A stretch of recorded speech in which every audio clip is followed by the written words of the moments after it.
Wind chill clocked in at minus 30 Celsius. Wind chill, wind chill, wind chill, wind chill factor, think cool. Wind chill, the wind chill factor. Pina colada, rum on the rocks.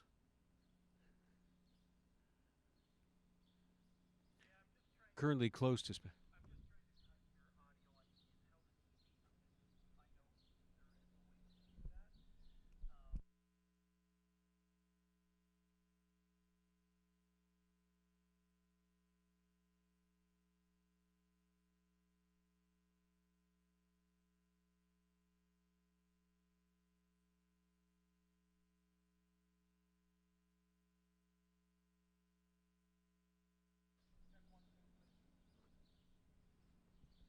Level test. Hello, everyone, from the walking ring at Fort Erie Racetrack.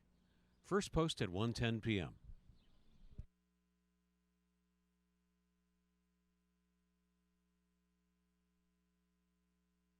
Hello, everyone, from the beautiful walking ring at historic Fort Erie Racetrack. First post at 1:10 p.m. Eastern. First post time at 1:10 p.m. Eastern.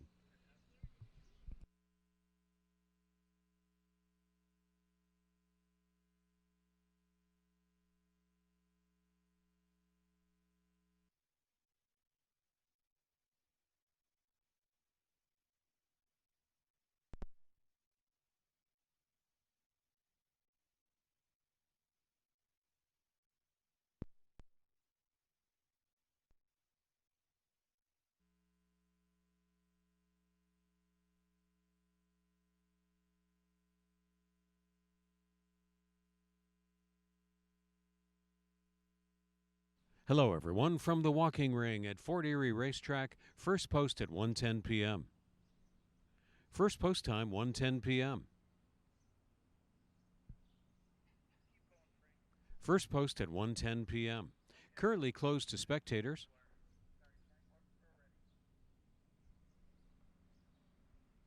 Hello again, everyone, from the walking ring at Fort Erie Racetrack. Welcome back to Post Time.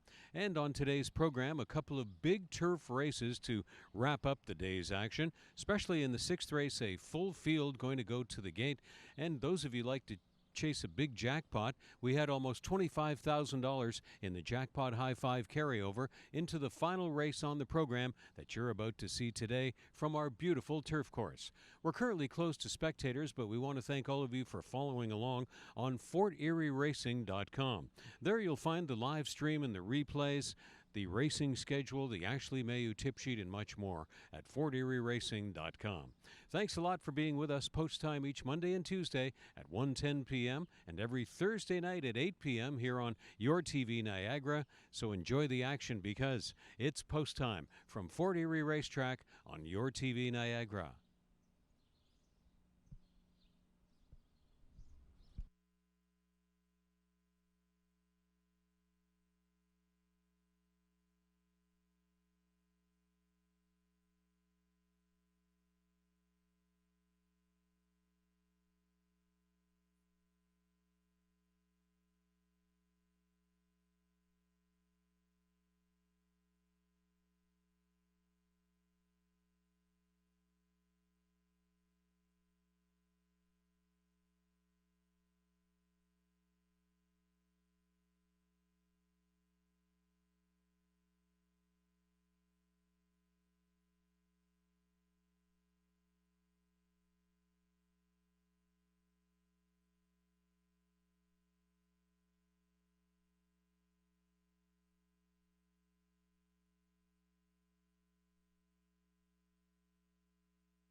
In eyeballs and sportscaster, well spread out and going a pretty big tempo. Red September is prompting along Silent Contempt. Drafting behind the speed is Butterfly Strike. 23-2. Quick enough opening panel on the turf course. Midway on the backstretch, this battle rages still on the top end. Red September and Silent Contempt have had at it a long, long way. Butterfly Strike tagged along in third. Conqueror Galactus fourth. Sonar made it up into the front five, and the last pair remain Holy Snap-In Eyeballs and Sportscaster. But the field is closing in on the hard-spent front-end battlers. On the inside, it's been Silent Contempt with Red September on the outside, and they're about to be looped by Sonar. And here comes Butterfly Strike, past a half in 46-4. Butterfly Strike, Conqueror Galactus saved the ground and came on through. Sonar is out widest of all. Conqueror Galactus at 3-1 is clear in late stretch. Conqueror Galactus takes the southern route to victory. Sonar saved second, Butterfly Strike was third, Silent Contempt was fourth, and Holy Snap-In Eyeballs was fifth, as Conqueror Galactus runs the turf 7 panels, 125-3.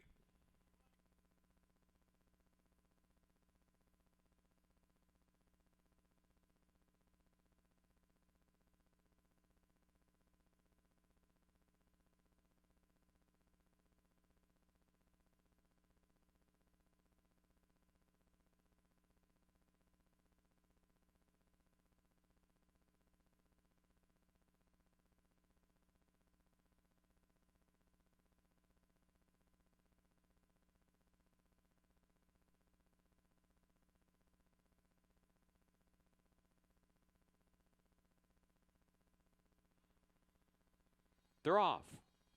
And they've all come out really well there in a nice straight line. From the outside, long shot Blue Collar Romance supplying a lot of the early speed on the flank of Classy Starlet. Past Your Curfew and Court Reporter is going to take them all on. Speeding Starlet down along into the backstretch, 24-4 supplied by 19-1 offering Blue Collar Romance along the backstretch. Blue Collar Romance. And on for second is Court Reporter on the outside. Speeding Starlet, not much more to offer yet. She's laying off by 3. Classy Scarlet has overtaken the favorite. And last is Past Your Curfew, wheeled out for more clear run to race. They move into the turn. And the front half speed was 46-4. Make it 48-4. So that was a sensible enough second panel of 24 seconds. Looking to tire, though, is Blue Collar Romance, about to be tackled by Classy Scarlet and Court Reporter on the outside. Past Your Curfew, not today. We have a beaten favorite, it appears, at 2-5. Speeding Starlet going down to defeat unless something miraculous happens into the stretch as Classy Scarlet takes the stretch lead. Past Your Curfew was last in the early going. She's moving up on the outside. Classy Scarlet, though, is clear, and the winning streak continues for Michael Blake and Melanie Pinto as Classy Scarlet wins it at 6-1. Court Reporter is second. Past Your Curfew third. Blue Collar Romance fourth. Speeding Starlet last to finish. 148-1 for Classy Scarlet to prevail in race 2.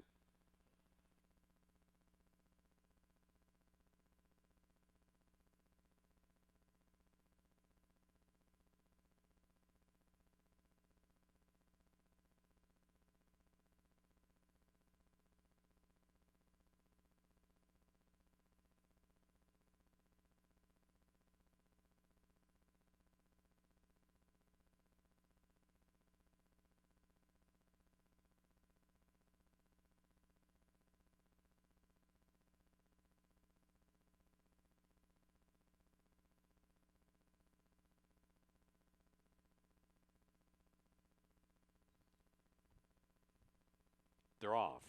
And all eyes on gate 2 for Helen Vanek and Chairman's Venom bounding right on out of there. Linda Tox Kinzua on the outside. Wise Chance is going to join, making it a 4-wide front end fracas. And Forest Fairy tucks just in behind them in the front 5. 2 more lengths to Munch and Crunch, and the trailer along the backstretch will be Miss T Blonde. Chairman's Venom scoots away to lead it. Wise Chance holding down second, then Forest Fairy, Linda Talks, Kinzua on the outside. Second to last into the turn, Munch and Crunch, and the trailer, Miss T Blonde, is looking to get to the outside for some clear running space. Chairman's Venom tries to get a final turn breakaway. Helen Vanek doing what she does best, trying to bottom him out. 23 seconds the opening quarter, and it is Chairman's Venom at head stretch. Kinzua is the next closest pursuer. Wise Chance has faded away. Miss T Blonde was held in reserve. She circles up on the outside with some stretch run. Chairman's Venom still the top end target. Kinzua under urging is trying to close in, but still going well and strong and smooth is Chairman's Venom. Chairman's Venom is under a line ride here. Fists and heels riding again by Helen Vanek to win with Chairman's Venom. Kinzua was second. Miss T Blonde was third. Munch and Crunch was fourth. Forest Fairy was fifth as Chairman's Venom goes the route again, 112 and 3.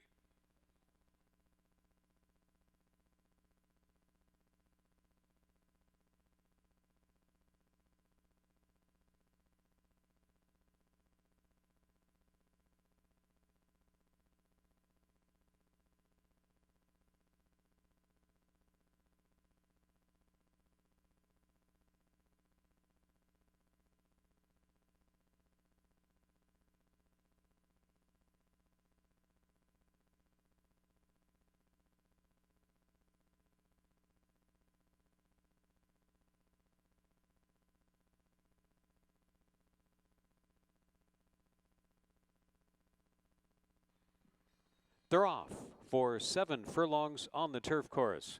And along the inside, What's One More surges to the early lead.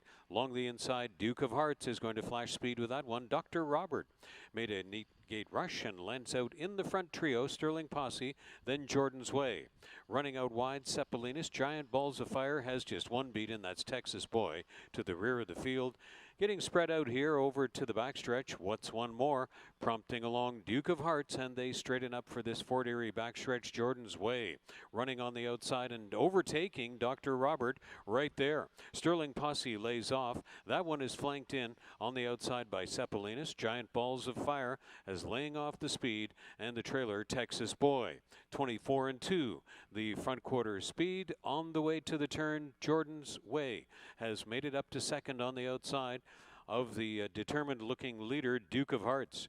Duke of Hearts and Jordan's Way having at it. Dr. Robert retakes third. Backing away and tiring suddenly was What's One More on that final bend.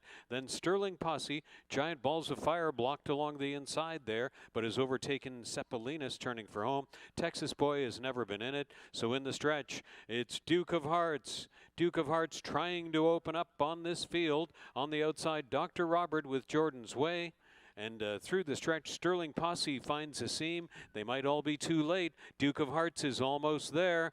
Duke of Hearts at 6-1, trying to hang on, and did so. Giant Balls of Fire just a little too late, it appeared. Was second best, then Strolling Posse. 127 and 2.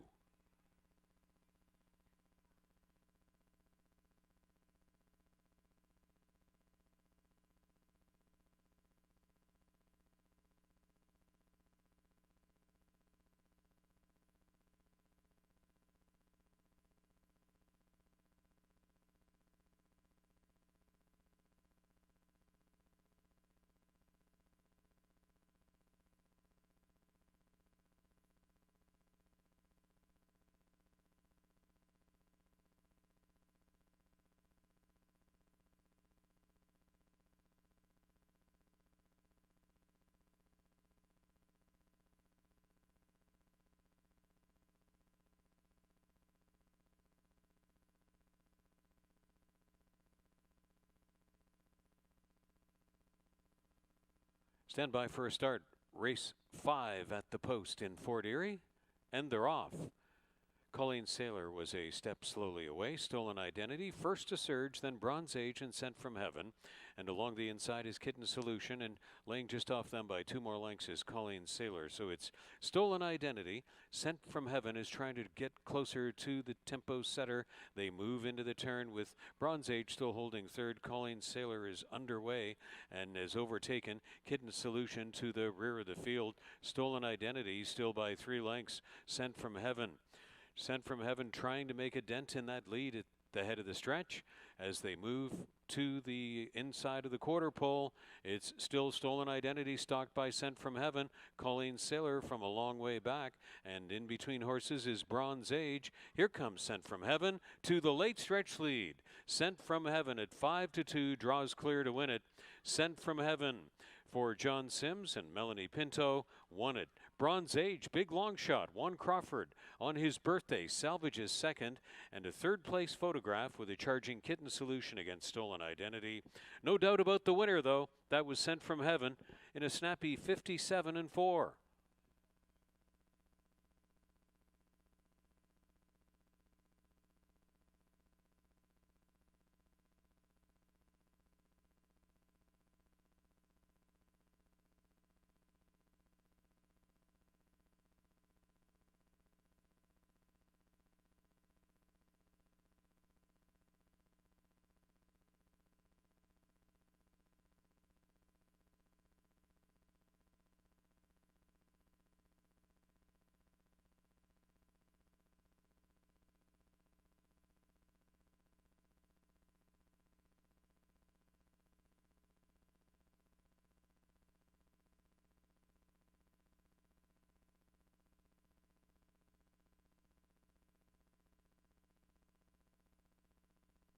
Stand by for a start, race 6.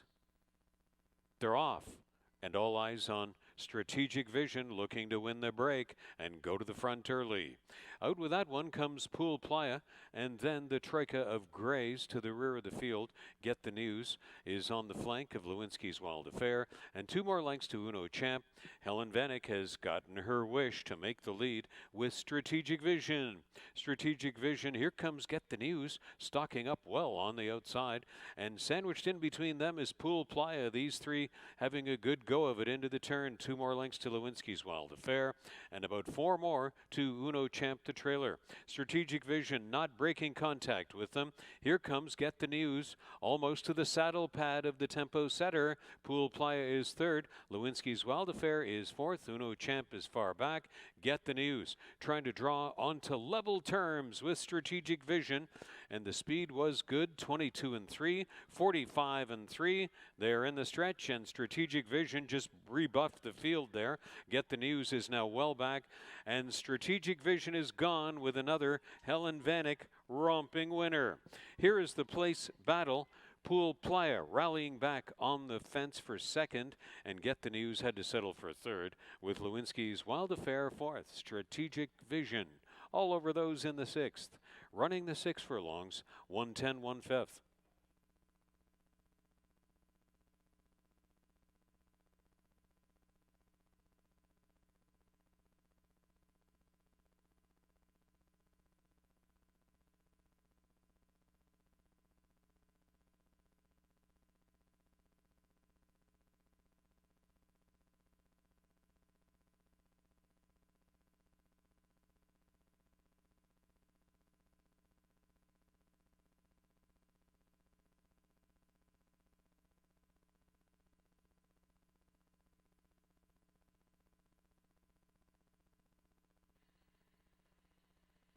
Benedette's Lady completes the line. Stand by for a start. Race 7 at the post. They're off. And first to jump was Hanson's Girl, Benedette's Lady, Meddy Bemps from the outside, Annie O'Schiller, and Ginger Candy down along the inside, then Rebel Lioness. Moving third from last on the outside, that's Giovanna Ponti on the flank of It's Nice to Be Nice, and Express Banking was the early trailer as they rounded the first turn, going to try to thread the way through. Hanson's Girl, Meddy Bemps over to the backstretch, that's the first pairing. Then Benedette's Lady is on the outside of Ginger Candy. Giovanna Ponte wants to run by them up into the front 5. Backing away was Anio Schiller. Rebel 9S came on through.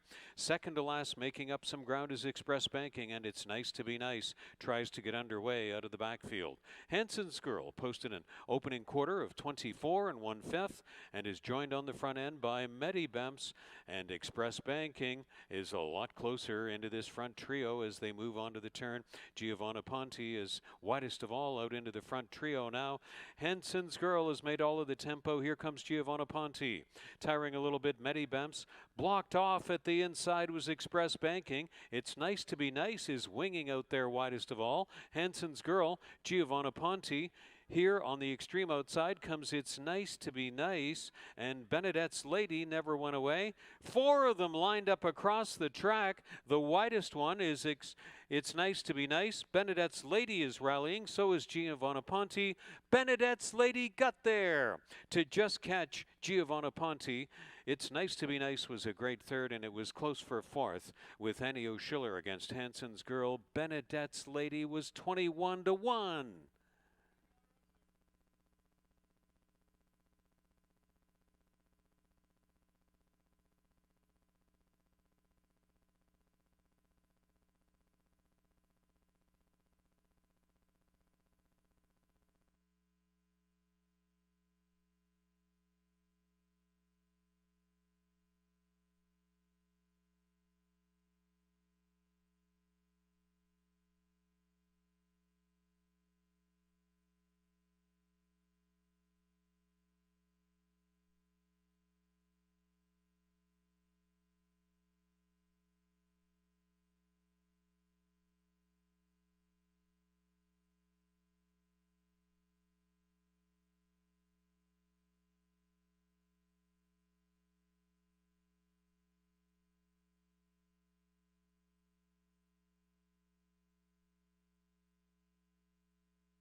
And there's the live shot, ladies and gentlemen, on a beautiful July day in the Fort Erie, Niagara, Buffalo region.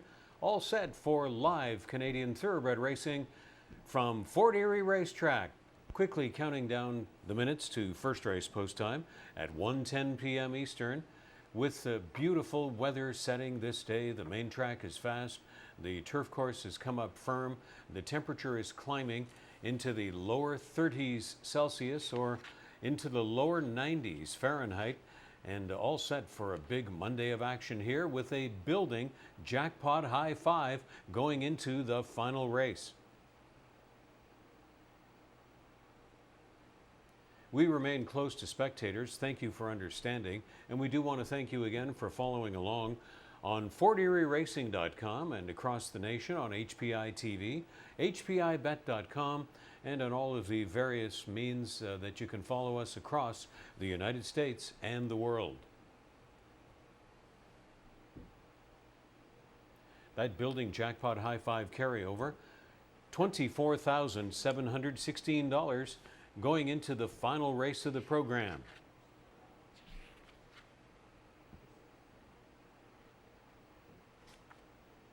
Our live racing schedule for the entire 2020 campaign, easy to remember. Loading into the gate at 1:10 p.m. each Monday and Tuesday, and the pre-race coverage starting at 12:35 p.m.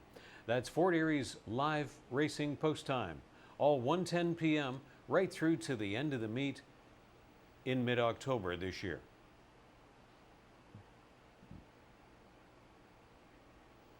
Become a member today for free at HPIBet.com and get $100 when you've bet $100, and your first bet is on them at HPIBet.com.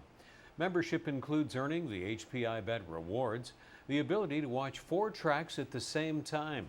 You can wager on almost 500 tracks from around the world. You could wager online or on site at any time.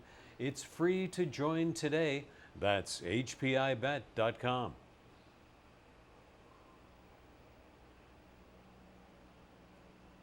Our weekly highlights and replay show is on Your TV Niagara, Thursdays at 8 p.m. That's post time from Fort Erie Racetrack.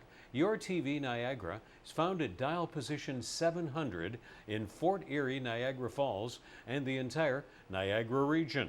Be sure to check us out for the weekly highlights and replay show on Your TV Niagara, post time from Fort Erie Racetrack, every Thursday evening at 8 p.m.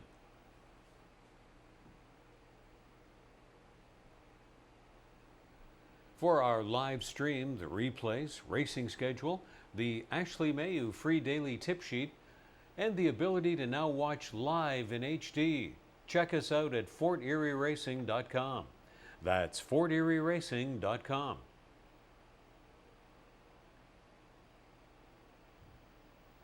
Now stand by for the program notes and changes. In the first race, 5 1-pound sterling will be 2 pounds over.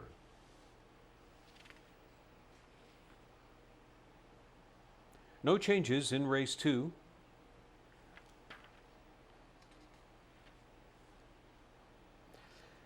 The third race weight changes. 2 Terravila, 4 pounds over. 3 flat on a mission, flat out on a mission that is, and 6 Wilco's Luck, each 2 over.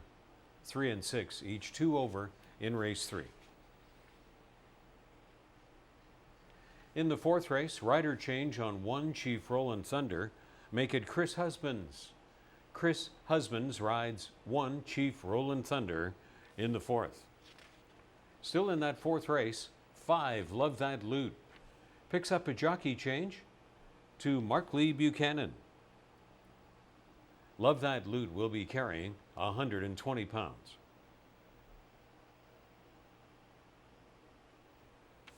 On to race 5. 5, Leon Azul, 1 pound over.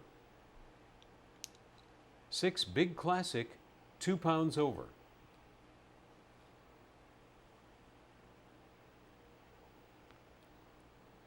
In the 6th race, serving as the final event of this program, 2, Stone King, will race on Lasix. Stone King, 2 pounds over. From that 6th race, 4, Northern Solution, Stewart Scratch.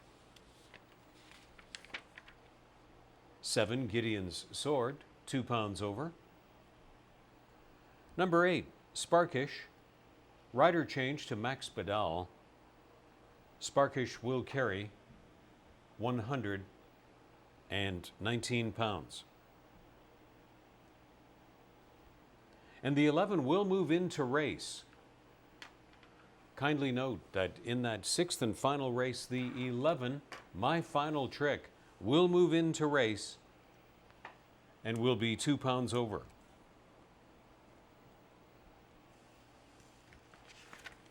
As we do every Monday to kick off a new week of racing here at Fort Erie Racetrack, we want to give you a very quick update on the rider and trainer standings. Melanie Pinto, still coming into this week, is atop the rider standings by 3 wins over Helen Vanek, but the top 5 are very tightly grouped. Same situation in the trainer ranks here at Fort Erie Racetrack. Julie Mathis has gone to the top of the standings, but it's just a very scant margin over the likes of Elliot Sullivan and Sharon Chicato. So another great week of racing is at hand here. Very interesting looking Monday program for you, and something you know that I love to see. We're going to be concluding the program with 2 great races on the turf. So let's get into some of the handicapping aspects of your Monday program from Fort Erie Racetrack, with the clock kicking down to the 1:10 p.m. first post. In the first race, going to be traveling 6.5 furlongs on the main track for the claiming field. Non-winners of 3 provision. I'm going 2, 4, and 5 in this situation. Number 2, Seal Team 2, is an obvious great current form at the very same level. Brian Shane, from his chances, seems to put everything in the right position to get the horse the money that it should get in a certain situation. And not a stretch to see Brian Shane having Seal Team 2 forwardly placed throughout in this one in the first race, catching the claiming field non-winners of 3 life. Our track handicapper Ashley Mayu sees it much the same way. The daily racing form and Bill McGurr's morning line all siding with number 2, Seal Team 2, on the top of that first race ticket to kick off the early 20-cent pick 4. Race 2 is going to start this program's daily pick 5. Claiming field to run 1 mile and 16th on the main. 4, 1, and 5 the way I'm going. Narrow Escape on the class relief angle. Was a beaten favorite last time out, but you really can't fault the horse for that. Narrow Escape raced extremely well. Justin Nixon has had a sparing number of starters here in Fort Erie in recent years, but when they do show up in the entry box here, they are to be considered for sure. And this one will try to atone on the class relief angle as well for Justin Nixon and meet leading rider Melanie Pinto in race 2. 1, Magical Breeze, the ultra consistent Magical Breeze, in the top 3 of 80% of this great veteran starts at Fort Erie Racetrack. Ashley going 4, 1, 5, so is the daily racing form, and Bill McGurr's morning line giving a shout out to number 3, Divine Ami, for a top 3 finish. Otherwise, 4, 1, and 5 this consensus in race 2. In the third race, 5 furlongs on the turf course. I'm going 1, 3, and 5 in this situation, and I handicapped it before I saw the morning line or Ashley's selections, but I think a lot of us have landed on the same 3 horses here. Distinctly Elite, number 1, on the trainer change angle and the massive class relief. We've seen this angle work before where the horses coming from the care of Nick Caruso at Tampa Bay Downs to Elliott Sullivan here at Fort Erie, comeback winners, their very first time out. That's the call of the consensus of the public selectors in this situation, and you're getting massive class relief as well. Ashley Mayu going 1, 3, and 5 in that third race along with me. The daily racing form siding with Distinctly Elite on the top of the ticket.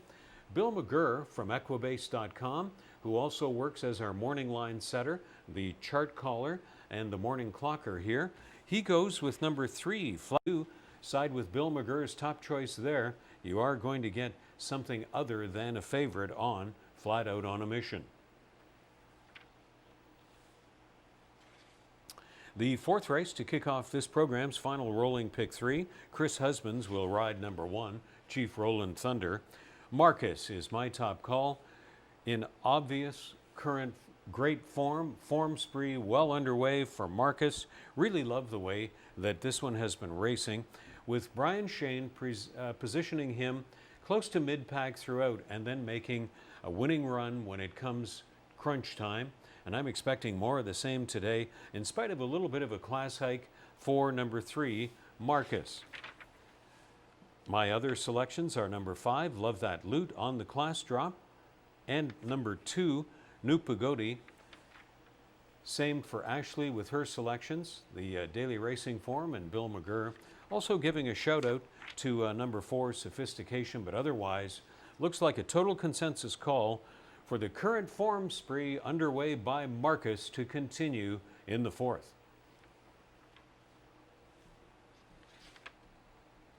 Race 5, returning to the turf course for 5 furlongs of action, starting the last of the rolling doubles in an all-turf final double on the program. 6, 5, and 1, I'm going here, and we do have a divergence of a lot of opinions here, but Big Classic has been racing great, and this one is morning lined at 9-2. I'm hoping that price or higher will hold up. Last start, Big Classic did all of the road work up front, and the one that rolled off his back, Draina's Bullet, who was the logical and deserving heavy favorite in that race, was eventually the winner. Big Classic did all of the work. Big Classic had won 3 in a row prior to last time the defeat by Draina's Bullet, but I think Big Classic is a big factor again here in race 5, and maybe you'll get some favorable and generous odds. Number 4, San Nicola Thunder, another one to consider here in the 5th race. Ashley going 4, 5, and 1, the daily racing form, and Bill McGurr's morning line also siding with San Nicola Thunder, but heads up for Big Classic, hoping that 9-2 price will hold up, and maybe if you use some of your tickets with that one on top, $5,000 by the time they've loaded into the gate for race 6. 5 furlongs on the turf. Number 4, Northern Solution, is a steward scratch. The 11 will move in and race, and that could prove significant, and maybe one to cover on your tickets if the 8-1 morning line or higher holds up. But my top 3 are going to be 9, 5, and 6, Up and Atom. Had a great debut, I thought, last time, was closing one of the best of all in the field. The winner of that race was the logical and deserving favorite by the name of Capture the Music, who came from off the pace to sweep past and win. Up and Atom made a fine late run. I think you can overlook that 0 for 24 statistic for the rider, Chris Husbands. He's a way better rider than that statistic would seem to indicate. That's an anomaly that I think is going to be soon corrected as the meet progresses in the coming month of July. Here in Fort Erie, I'm looking for Chris Husbands to start winning, and maybe winning in bunches, and it could start right here in the final race today. So 9, 5, and 6, my top 3. Total consensus on Up and Atom from all of the selectors, and a little bit of divergence of opinion to bottom out the ticket with number 6, Awesome Miner, and number 7, Gideon's Sword. But otherwise, down the minutes to first post at 1:10 p.m. from Fort Erie Racetrack. Stay with us for sure, because Ashley Mayu will be along in moments, our track handicapper and tip sheet author. You can read her comments in detail every day on our website. Go to forterieracing.com. then the betting tab, and there you will find the free tip sheet of Ashley Mayu, who will be along in moments with more in-depth analysis on the first race and throughout the day. Just a sensational July day here in the Niagara region. Good luck with all of your selections as Monday about to unfold from Fort Erie Racetrack.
Good afternoon, everyone. Welcome back to Fort Erie Racetrack. We'll kick things off with a 6-race program this week. And looking at the first race, we're on the dirt, a claiming event, 4 non-winners of 3 lifetime. They'll be going 6.5 furlongs. And 2 horses stood out to me, the 2 Seal Team 2 and then the 4 Watch This. I did go to the 2 Seal Team 2 just because his 2 performances here so far this season have been nice. I mean, he won 2 starts back over the turf against non-winners of 2 lifetime in for this same tag. And he was pressed to the front, and he just stayed there throughout. He won by a length in the end. That was going 5 furlongs. Next time out, they moved him to the dirt at the 6 furlong distance, and he was just second best to Summer Retreat that day.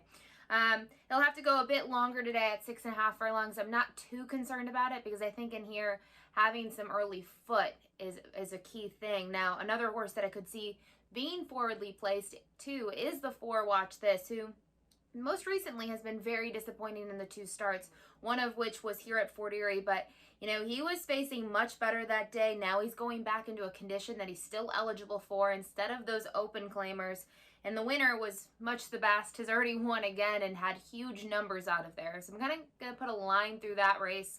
The races that I really like at him were down at Mahoning Valley this winter when he was with this barn.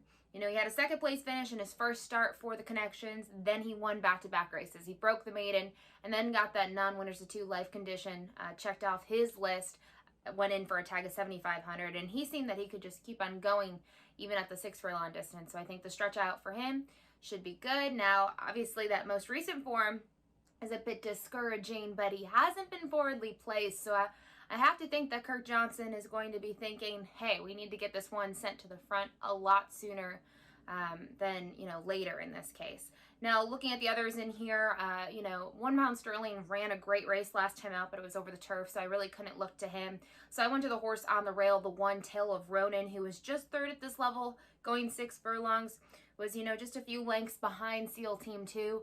Looking at his performances here at Fort Erie, he's 2 for 5 in the money. They've all been 3rd place finishes, so I really can only see him getting a minor share. I think, he's going to have the odds stacked against him, but I will use him for 3rd maybe and a trifecta, but I do think it comes down to the 2 Seal Team 2, and then the 4 Watch This for the top spot. Good luck.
Riders are going up for the first race.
They've entered the track on post parade for the first in Fort Erie.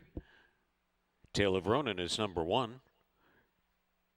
Trained by Daryl Ezra for Karina Schock in the irons, Markley Buchanan. SEAL Team 2 is number 2, conditioned by Sharon Chicato for Even Stevens Stables. Hired back to ride is Brian Shane.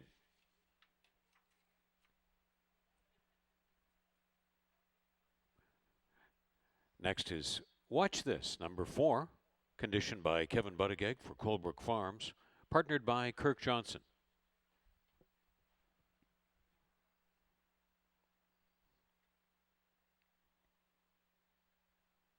Three is Crime Wave.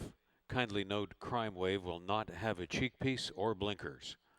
No blinkers, no cheek piece for number 3, Crime Wave. Campaigning for Nancy and Robert Warner with Pierre Mailhot.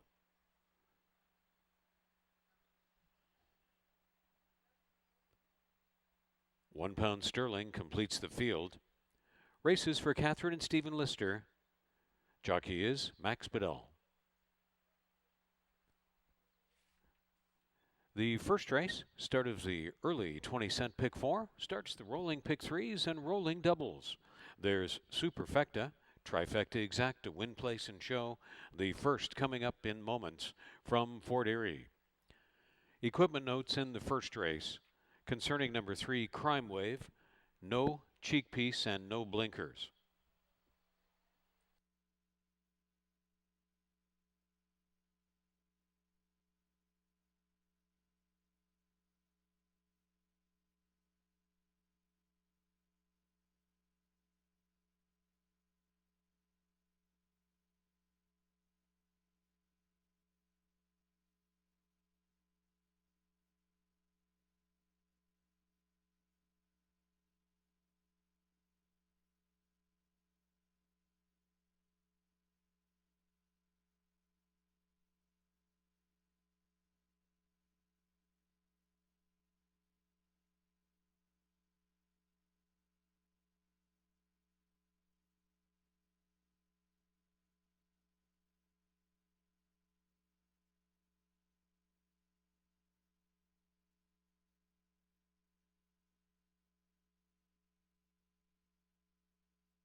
Riders now requested to take their horses back to the 6.5 furlong starting point for the first in Fort Erie.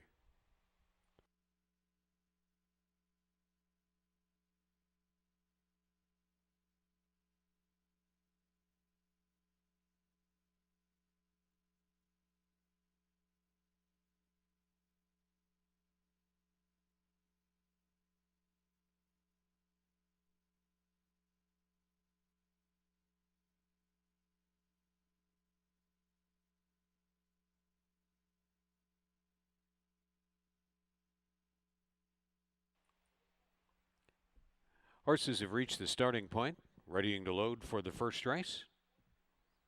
Time is running out for the early pick four and all first race wagers.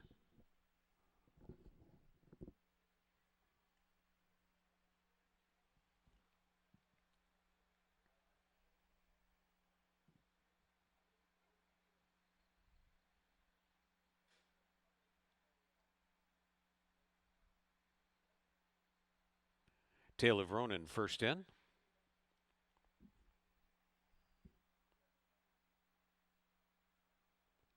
Favored Seal Team 2.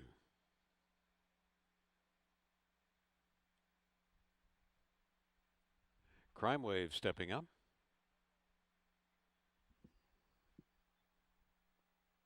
4-1 Respect for Watch This. Last start winner £1 sterling. Stand by for a start. They're at the post. For the first in Fort Erie. They're off. And Crime Wave was a few steps slowly away. Watch This tried to win the break. Right down along the inside is Tale of Ronan. Seal Team 2, the favorite, is going to be tracking in a great spot there. 2 more lengths to £1 sterling away in fourth. And then Crime Wave, after a tentative beginning, is back of the group. Tale of Ronan. Watch This is on the outside of Seal Team 2. That's the front trio into the turn. About 5 more lengths to £1 sterling. And trying to catch the pack after a tentative beginning was Crime Wave.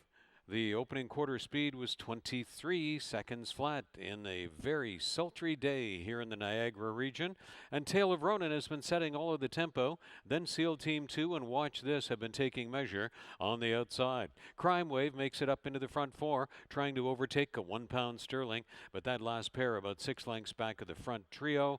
And it's been all Tale of Ronan to head stretch. Seal Team 2 in a snug spot between horses. Watch This never went away on the extreme outside. Tale of Ronan still the top end target. Seal Team 2 is asked for a little bit more and is trying to come on the outside.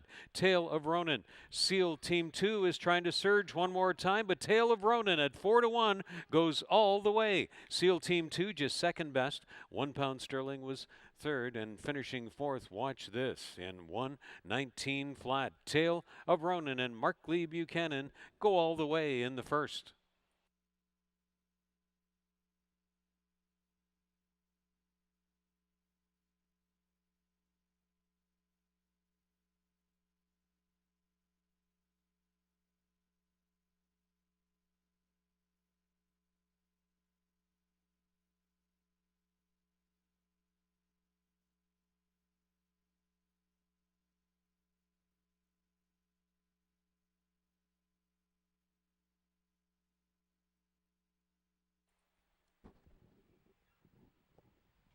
One, two, 5, and 4 posted unofficial. 23 seconds, 46 for a half. 3/4 in 12 and 1. The 6.5 furlongs, 1:19 in the first. Tale of Ronan.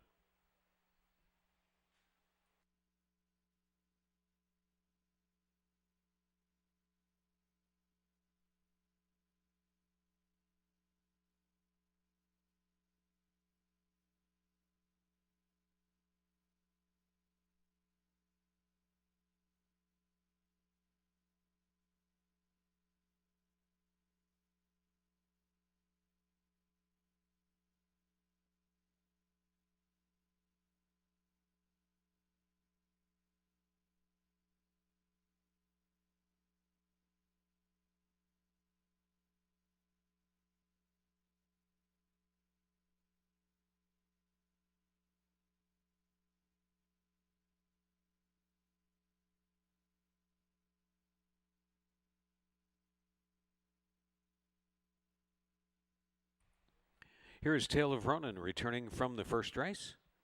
The Grey Roan, 6-year-old gelding. By Tale of the Cat from Flirting Glances by Maria's Mon. Bred in Ontario by Bear Stable. Trained by Daryl Ezra for owner Karina Schock, and the winning ride to Mark Lee Buchanan. First win in 3 starts this year. Third career win, Tale of Ronan. First to run the 6.5 furlongs in 1:19 when posted official.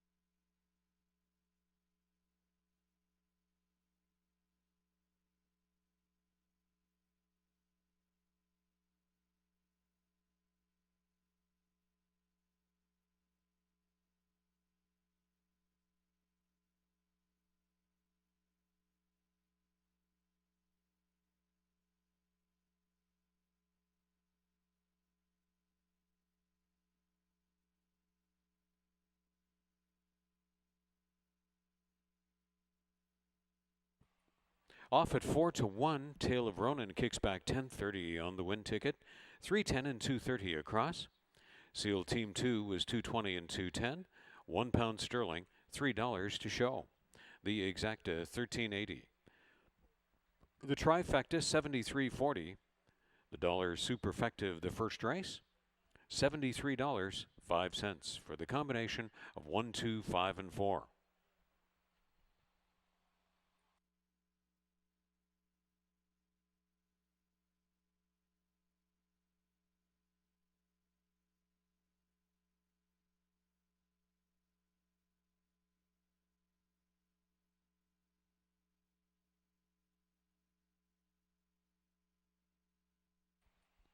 Was a claim from the first race, 5 £1 sterling, claimed for $3,000 by Mike Stoikopoulos, going to new trainer Cindy Musto. Mike Stoikopoulos claims number 5 £1 sterling for $3,000 from the first race, going to the care of new trainer Cindy Musto.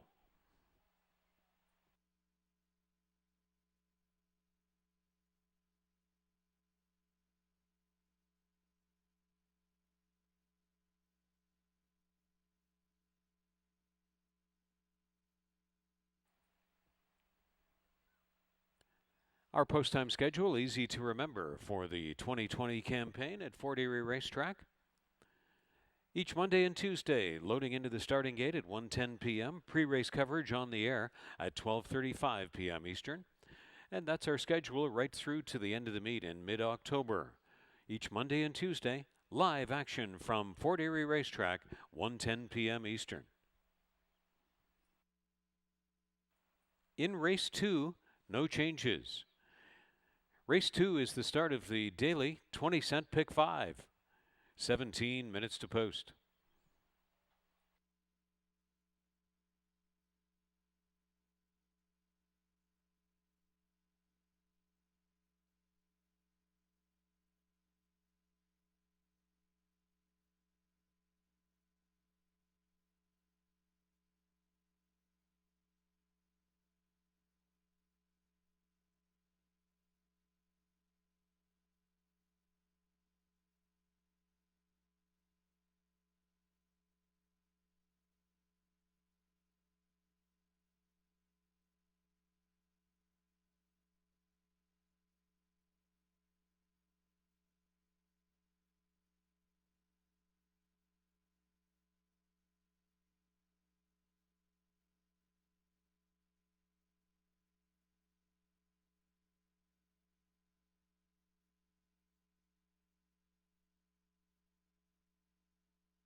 Race 2 kicks off our 20-cent pick 5, and we'll stay on the dirt for this claiming event for non-winners of one on the year, and they'll be going a mile and a 16th.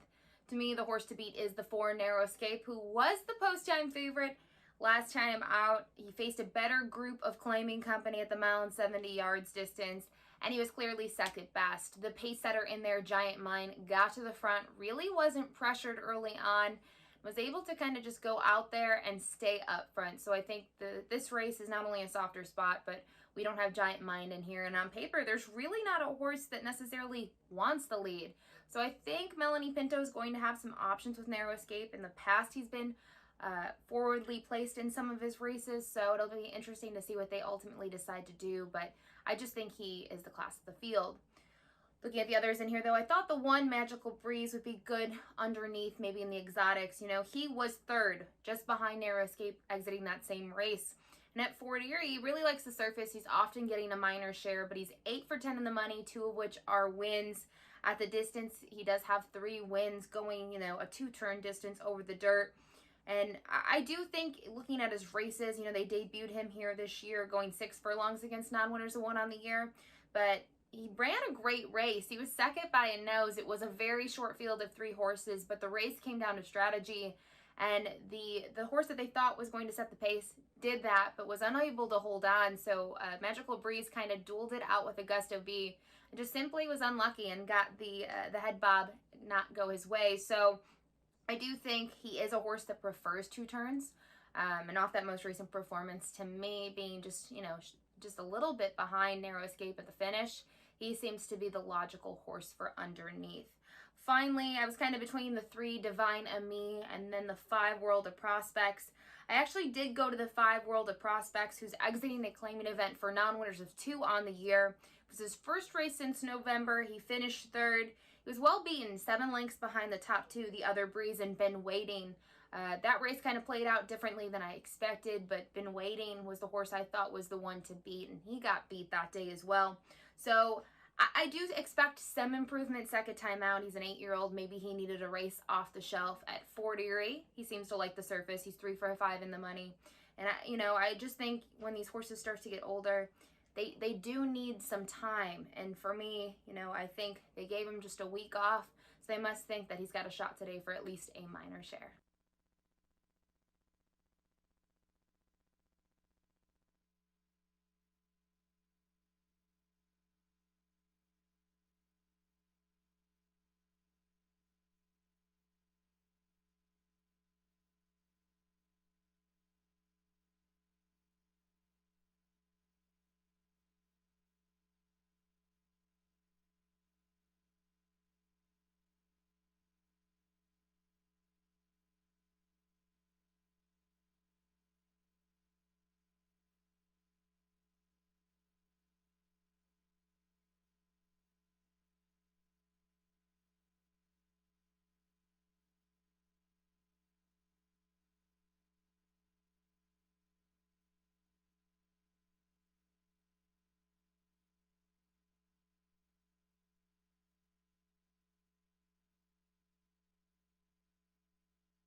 The riders go up. They're on their way out for race 2.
Here is race 2 post parade from Fort Erie.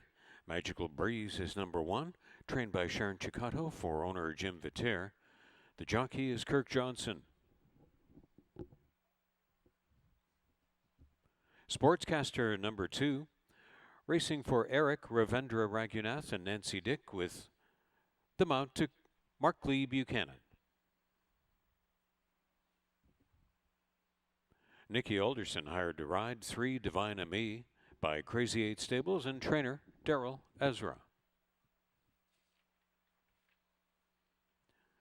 Narrow Escape is number 4, campaigning for JMC's stable, with the DeHaan and Nixon stable trained by Justin Nixon and the ride to Melanie Pinto. And Paula Loescher conditions for Robert Simonek. Juan Crawford hired back to ride 5, World of Prospects. The claiming field to run a mile and 16th on the main track. Race 2 is the start of the daily 20-cent pick 5.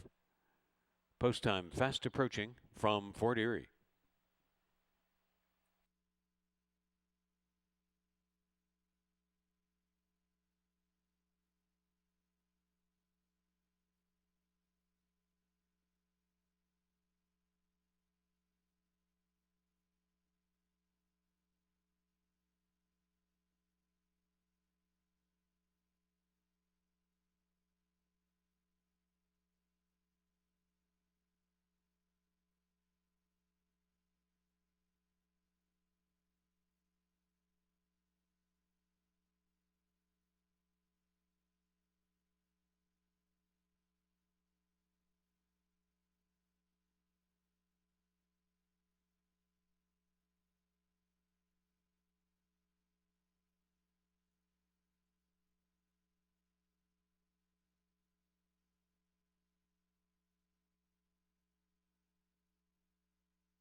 Starting gate taking position at the mile and 16th point for race 2.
Riders are asked to bring them forward to the gate.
Reach the gate, readying to load.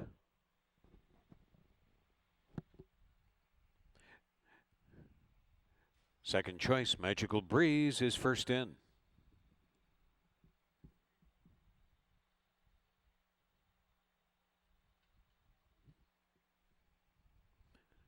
The favored Narrow Escape stepped in well. Longshot Sportscaster. World of Prospects. So just waiting on box 3.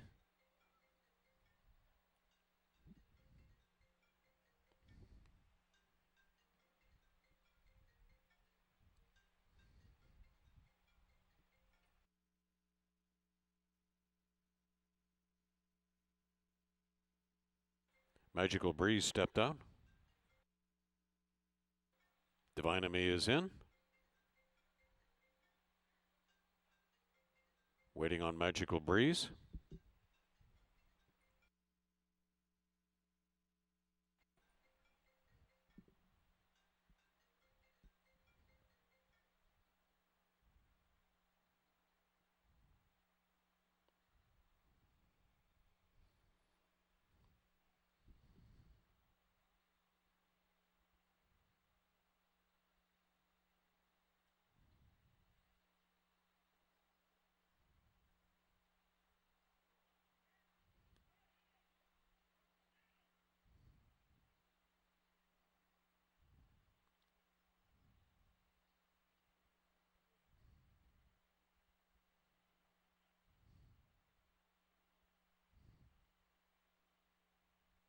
Magical Breeze stepping in.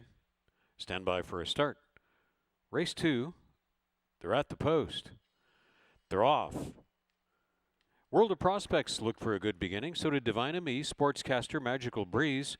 Narrow Escape, the race favorite, is not far off, but is trailing in the field in between horses. Sportscaster and Divine Me setting up shop on the top end, tracked very intently in a very snug spot there. Narrow Escape does come through just ahead of Magical Breeze, and then World of Prospects is laying off. So over to the backstretch, it's Sportscaster. Narrow Escape stick-handled right through snug spots in between horses and is now up to confront the leader over to the backstretch. 24-2, the opening quarter. Narrow Escape insisting on having at least a share of the lead on the outside flank of Sportscaster. Divine Me and Magical Breeze all right there. And only 2 lengths in touch is World of Prospects as the trailer. Narrow Escape comes away with a clear backstretch lead. Divine Me now gains second on the outside. Here comes the consistent Magical Breeze up into the front trio again. World of Prospects got underway, and Sportscaster is tired and is back of the group. So Melanie Pinto has command of her own destiny. Off a half in 48 seconds. Stepped up second there of 23-3. Narrow Escape. Magical Breeze. Divine Me has lost touch there from back in third. World of Prospects well back in fourth. And Sportscaster has tired out of it. Narrow Escape. Magical Breeze is going to chase to the end. They're off 3/4 in 12-1. Narrow Escape still goes on with it, repelling Magical Breeze, who is just second best this day. And it's a prevailing 1-5 favorite named Narrow Escape. Narrow Escape over Magical Breeze, Divine Me, and World of Prospects. The mile and 16th, 144-1. Narrow Escape all over those.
4135 posted unofficial. 24 and 2. 48 seconds. 3/4, 112 and 1. Mile rating of 138.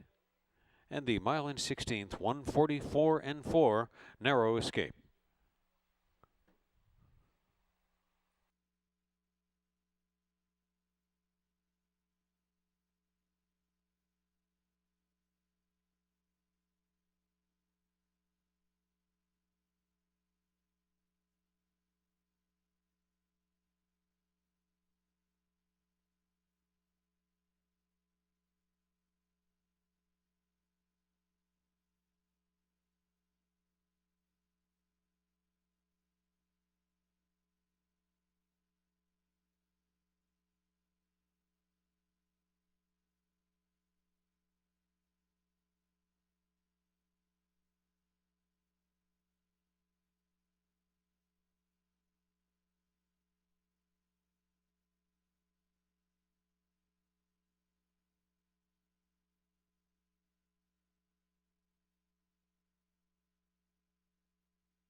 Back to the winner's photograph is Narrow Escape from race 2. The 7-year-old bay gelding by Sky Conqueror. From Certainly Special by Distorted Humor. Bred in Ontario by the J. Horner Stable. Races for the DeHaan, Nixon, and JMC's stable, trained by Justin Nixon. The winning ride, 13th on the meet for Melanie Pinto. First win in 3 starts this year, Narrow Escape. Runs the mile and 16th in 144 and 1 when posted official.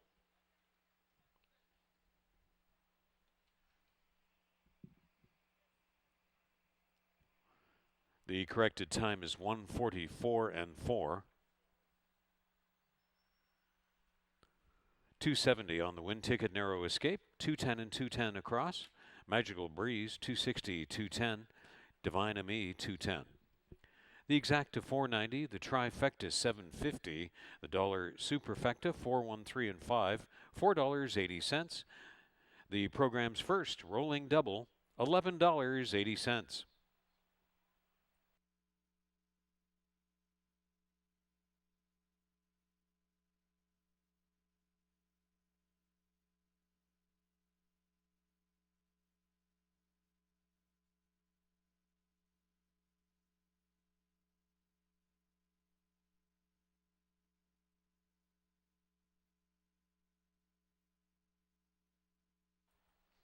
For the live stream and replays, the racing schedule, the Ashley Mayu free tip sheet, and much more, watch in live high definition at FortErieRacing.com. All things concerning Fort Erie Racetrack, yours to enjoy anytime on the web, FortErieRacing.com.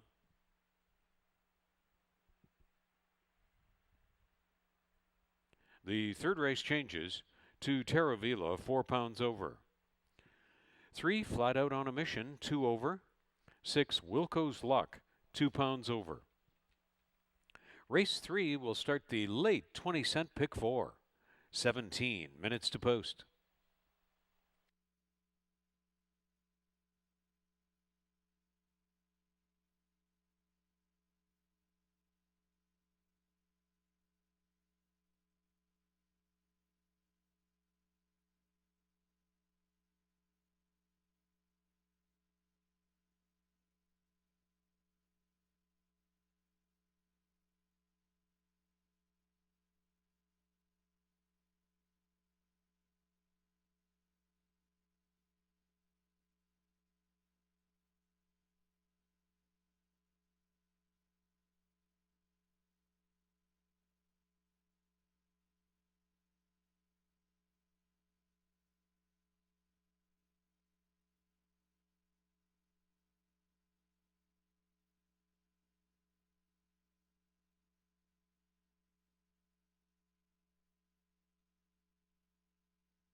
Race 3, we have a maiden claiming event. 4 fillies and mares on the turf going 5 furlongs.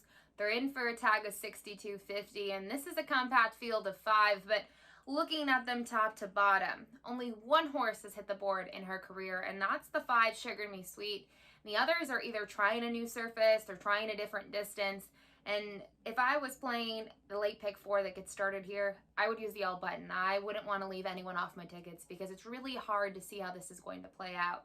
With that said, I did think 2 horses kind of stood out in the field, that being the 1 Distinctly Elite, and then the 3 Flat Out on a Mission, who is the morning line favorite, and I do expect is going to take a lot of play in here, just based on the class drop, the new surface, combined with an equipment change, and her pedigree screams dirt. But I actually went to the horse on the rail, the 1 Distinctly Elite, who's making her second start in her career. Now, her debut was down at Tampa Bay Downs against maiden 16s, and she broke fine, but she just never really got going, and she ended up finishing 7th in a 12-horse race, beaten by 20. She sat about on the top order at 8-1, so she wasn't a super outsider in there. She was just a bit of a long shot. But I will say, the winner, Tipsy, again, won by 6 lengths, and when she got out of the gate, she was way ahead of them. I mean, she cleared the field and she stayed there. And actually, she came back in her next start to win again, which is always something to note and kind of look at when you're kind of handicapping races. You know, kind of figuring out what their path was her is a little bit interesting as well. She looks like she stayed in Tampa until sometime in May or June. Then she went to Woodbine, and then she ended up here. So I don't necessarily think Elliott's had her very long if she was up at Woodbine. But, you know, he does do well with new horses in the barn, and I do think the class relief and the equipment change should help her. Blinkers on is a big thing for, you know, a horse, you know, kind of learning things, and I do think that for her, this could be a huge improvement. So I'm going to use her on top, but like I said, I do think the 3 Flat Out on a Mission also has to be used. You know, this horse has shown speed in 2 of 3 races, but has quit. I mean, the narrowest margin that she's been defeated by is 19 lengths. So hopefully some class relief and a surface switch will help her. And like I said earlier, the pedigree suggests that, but so does her workout 2 back. I know the workout was in May, but she breezed 59-3 for the 5 furlong distance over the training track, so it wouldn't be surprising to see her turn things around. Finally, I mentioned only 1 horse has hit the board, and that is the 5 Sugar Me Sweet. I do actually like her turf races here. She seems to run quite nicely. She's 2 for 4 on the board, but my only concern with those is looking at the distances. They've been going longer. They've been at 7 furlongs and a mile and a 16th, and they're only going 5 furlongs today. But one other positive I will point out, it's good to see Juan Crawford climb back aboard because her best races have typically been with him in the tack. Good luck.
Stepping onto the track for race 3,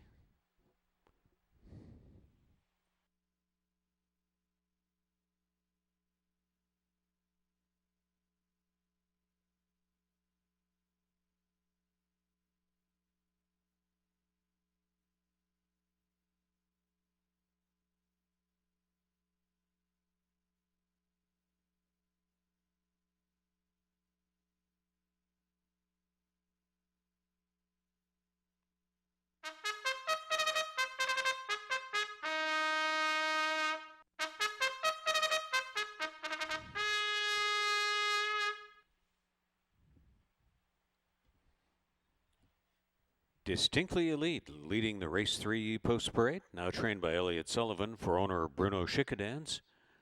Hired to ride is Pierre Melhot. Terravila, number 2, conditioned by Joe Humber for Terra Horse Farm in the irons, Sunny Singh. Flat Out on a Mission is number 3, trained by Senda Dominguez. She co-owns with Barry and Helen Irving.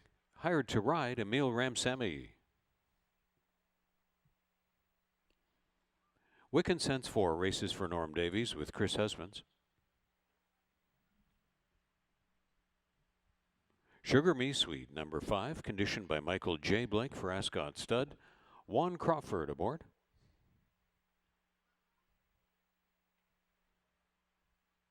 Six is Wilco's Luck, trained by Stephen Cathcart for Pan Am Stable. The rider is Mark Lee Buchanan. The third race from Fort Erie, 5 furlongs on the turf course. Start of the late 20-cent pick 4. Starts rolling pick 3. Their superfecta rolling double. Trifecta exacta win, place, and show. Race 3 coming right up from Fort Erie.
Horses begin to make their way onto the turf course in preparation for race 3.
Now the starting gate taking position at the 5 furlong point.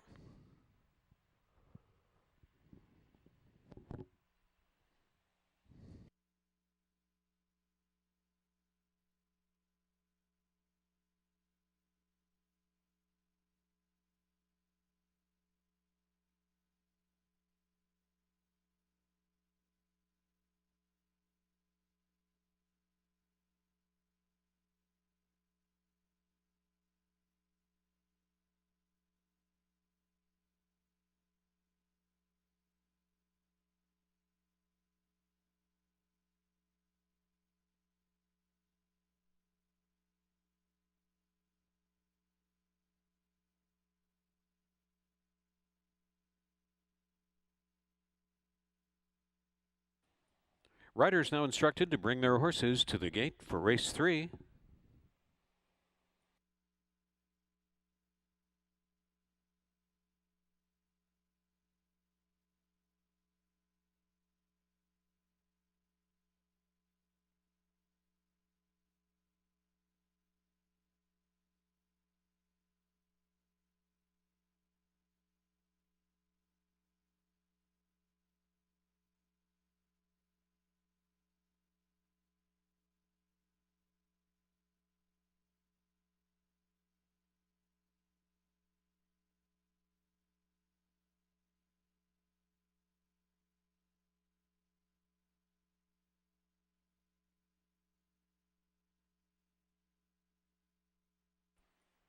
Readying to step in now.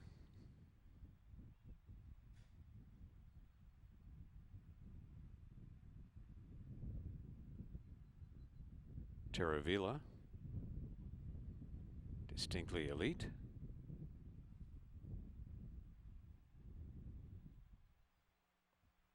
Flat Out on a Mission.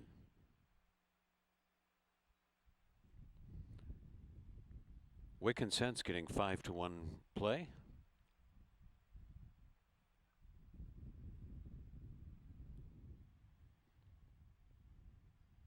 Sugar Me Sweet priced at 7-2.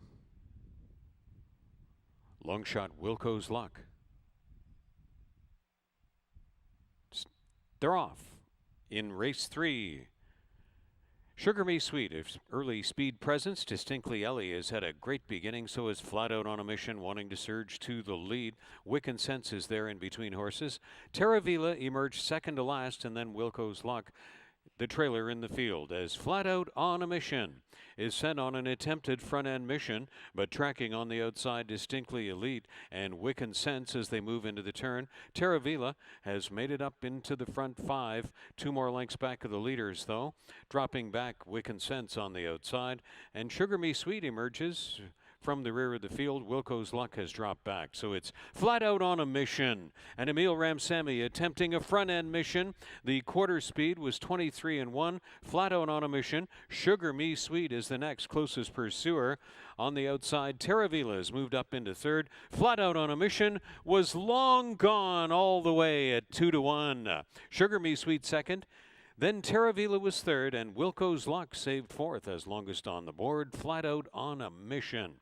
59-3 for 5 on the turf.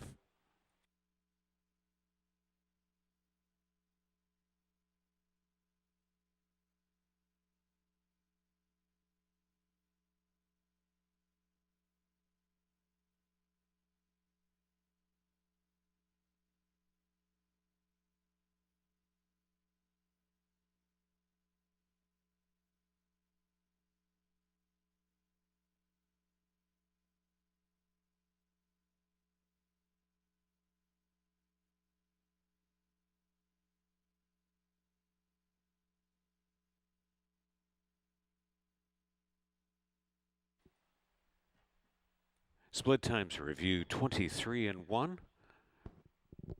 Half and 47-1. Turf 5 furlongs 59-3. Flat Out on a Mission. Posted first over 5, 2, and 6. 3, 5, 2, 6 posted unofficial.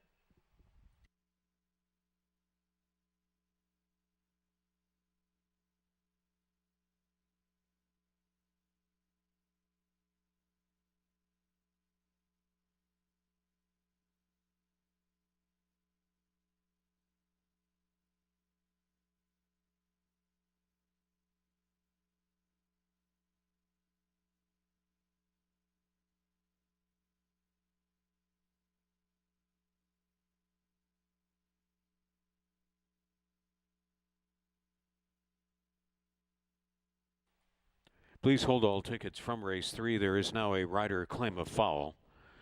The rider of 2 has launched a claim of foul against the rider of 5. 2 on 5 is the rider objection. Please hold all tickets. Steward's review will involve video review and the jockey interviews. Please hold all tickets, race 3. The rider objection is 2 against 5.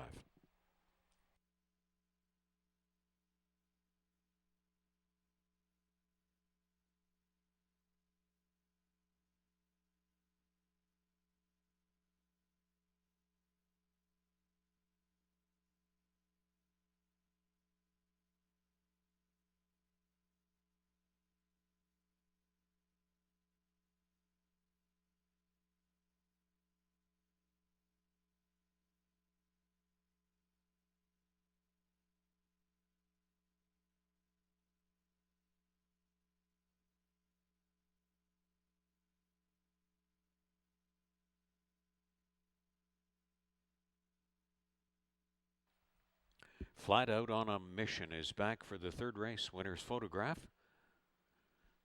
The Dark Bay or Brown 3-year-old filly by Flat Out from Combat Mission by Midway Road. Bred in Kentucky by Equus Farm. Races for the Helen and Barry Irving Stable and Sandra Dominguez Training. The winning ride to Emile Ramsamy. First career win and first in 2 starts this year when made official. Now on public view, the rider objection video. 2 against 5.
Again on public view, the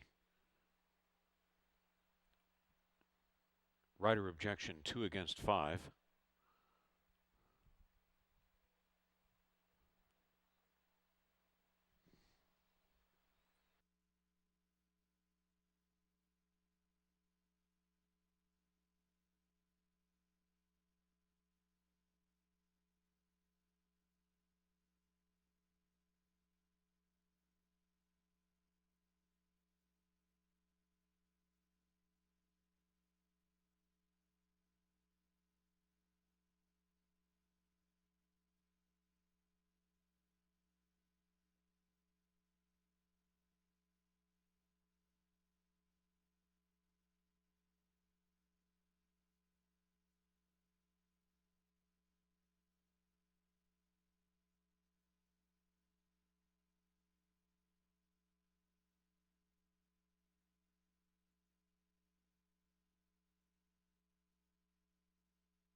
Here's the video display right there on the backstretch.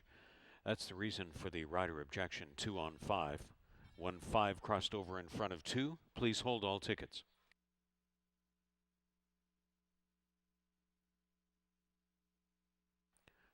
And following video review and the rider interviews, no changes.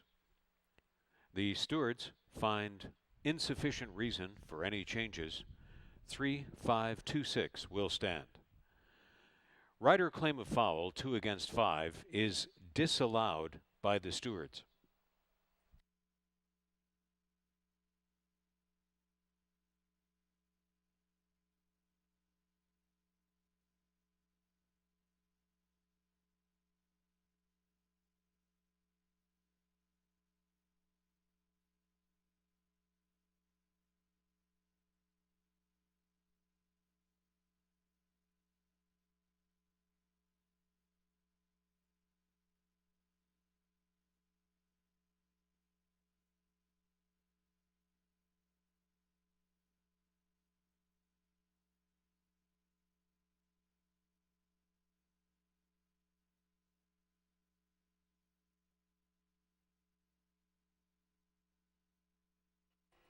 Flat out on a mission, $6, $3.80 and $2.50.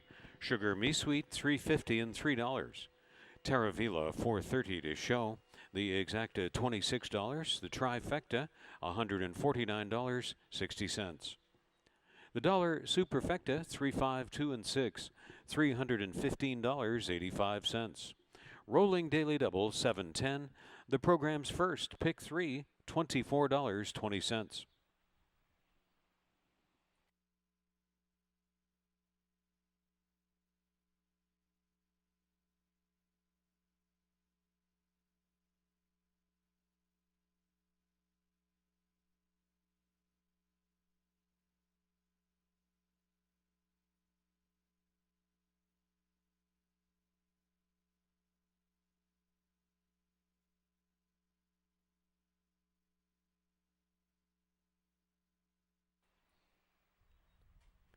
The Fort Erie Racetrack Weekly Highlights and Replay show is yours to enjoy on your TV Niagara.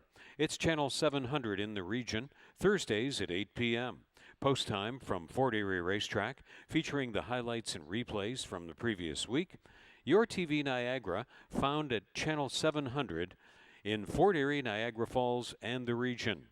That's post time from Fort Erie Racetrack, only on Your TV Niagara, every Thursday evening at 8 p.m.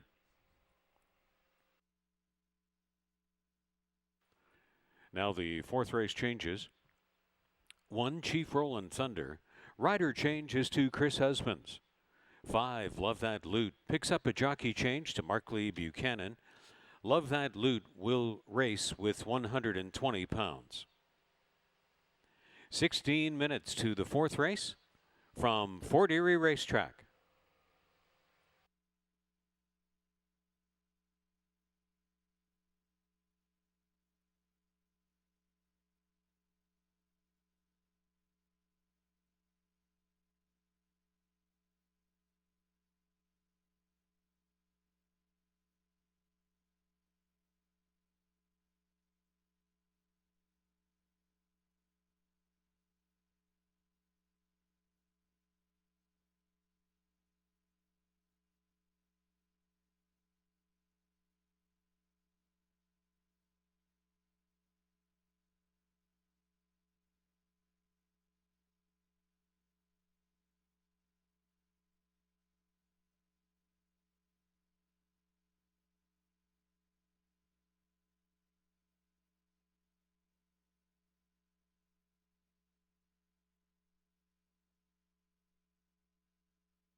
second half of the card here, starting in race 4, a claiming event for Colton Geldings. Non-winners have won on the year.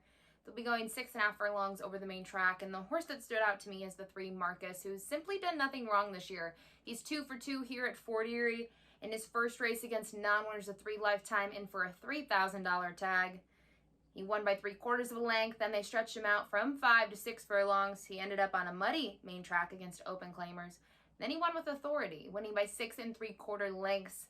I think with him, the stretch out to 6.5 should be perfect because he's kind of a one-trick pony in the sense that he does like to be towards the back of the pack and makes up ground late. And I think the more ground for him, the better. So, based on that most recent performance, I do think he's really tough in here. And I think there should be, possibly enough speed for him because Love That Loot has shown some early foot in the past, as well as the horse to Marcus's inside, the 2, who I think rates a shot for underneath. Now, this one is 0 for 2 at Fort Erie, he's yet to hit the board, but last time out in his first race since November, he went against 6250 claimers and tried to chase the pace setter Sent From Heaven, and that turned out to be detrimental for him, as Sent From Heaven would win by nearly 8 lengths, had a massive performance, and just blew the field away. And this one sort of just tired in there to finish in the middle of the pack, 4th, beaten by 11 lengths. So the margin seems large, but the winner won by almost 8. So I'm not too concerned about that performance. I think for him, he's stretching out. He tired last time, but maybe had excuses just because he was kind of trying to chase a hot pace setter in there. So I'm going to give him one more shot today. He does have a breeze since that effort, which is in line with his other breezes. It's a respectable 36-4. So we'll see what he can do against this group today. Finally, the 5, Love That Loot, was 3rd and exiting a race against, 6250 claimers as well at that 5 furlong distance though. And he was well beaten, but looking at the top 2 in there, this race came off the turf. Cholito Pekin looked very tough in there based on his prior win. And then Marriage Counselor has always been a tough horse on the dirt. So to me, those were the top 2. And he was just 3rd best in that field of 6. Now, at Fort Erie, he is, in the money in all of his dirt races. But typically, he's just claiming the 3rd spot. So I thought against this group, I thought Marcus was, better than him on paper. And I do think that Love That Loot should be able to perform well. I'm just not sure that he can secure the top spot and get the win, so I'll use him underneath in the exotics.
Here come the horses out for the fourth race.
Introducing horses and their riders for the fourth race. Rider change to Christopher Husbands on 1 Chief Roland Thunder for Nancy and Robert Warner. Chris Husbands rides 1 Chief Roland Thunder. Noop Bugatti is number 2, campaigning for Doug Carter. In the irons, Larry Munoz.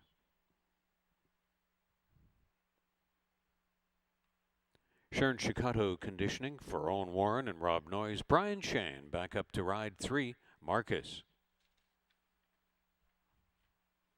Sophistication is number 4. Races for Stephen Cathcart and Joe Roberto. The jockey is Pierre Mailhot. A jockey change on 5, Love That Loot, to Mark Lee Buchanan. Trained by Daryl Ezra for Julia Ezra and Michelle Olson, Mark Lee Buchanan, the rider on 5, Love That Loot. 6 is Our Dance Hall. 1 Crawford in the saddle, trained by Julie Ayers for owner Ken Smith. 6.5 furlongs, main track competition in race 4. Start of the program's last rolling pick 3. And there's Superfecta with rolling double, trifecta, exacta, win, place, and show. The 4th from Fort Erie coming right up.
Riders now instructed to take their horses back to the starting gate for race 4.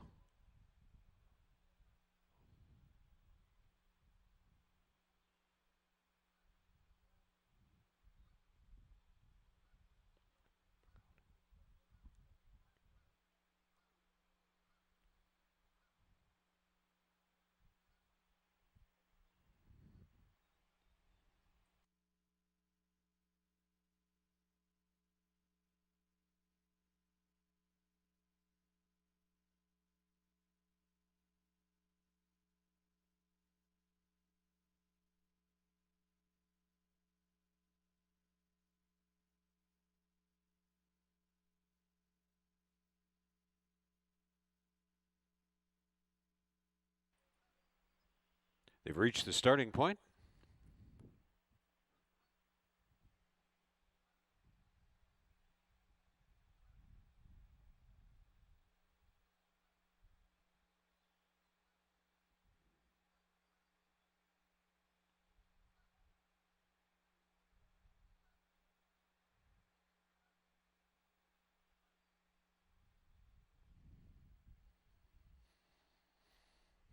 Longshot Chief Roland Thunder and Chris Husbands first to walk in.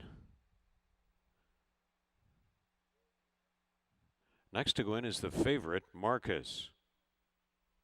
Well below even money. Veteran Love That Loot. Professionally about his business.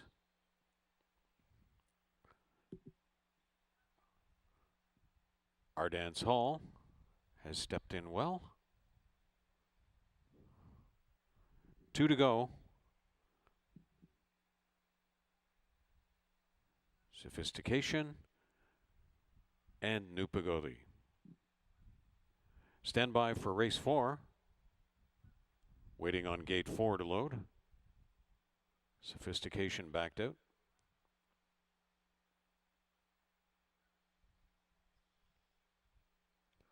And Love That Loot has broken through the gate.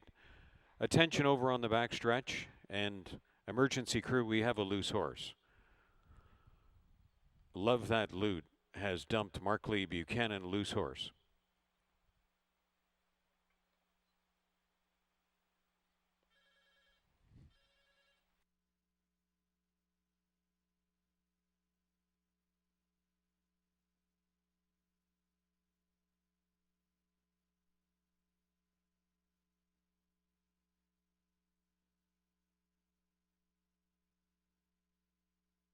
Your attention, ladies and gentlemen. Post-time scratches from this event of numbers 5 and 6. Love That Loot already corralled by the Outriders and emergency crew.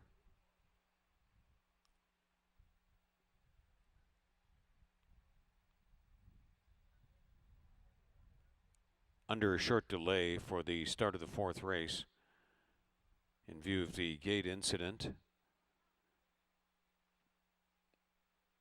On-track veterinarian and stewards scratches at post time of numbers 5 and 6.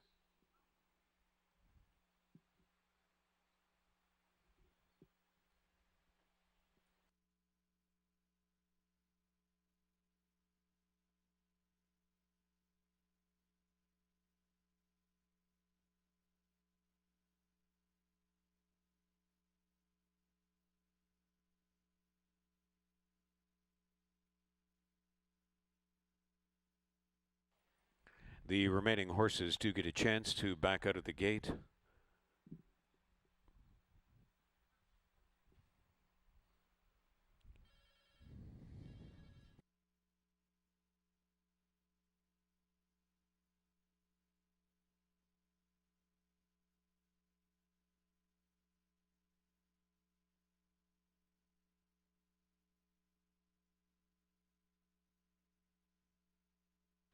Numbers 5 and 6 are being taken out of the wagering cycle for the 4th race.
From Fort Erie, under an anticipated short delay for the start of the fourth race. All necessary precautions being taken for both horses and riders. Post time scratch is necessary of 5 Love That Lute and 6 Ardance Hall.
On fourth race tickets, refund or exchange still available due to the post time scratches of numbers 5 and 6 on your fourth race tickets.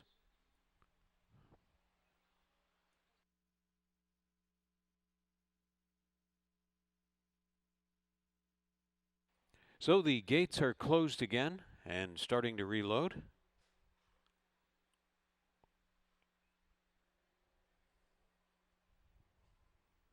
Love That Lute and Ardance Hall safely escorted off the track.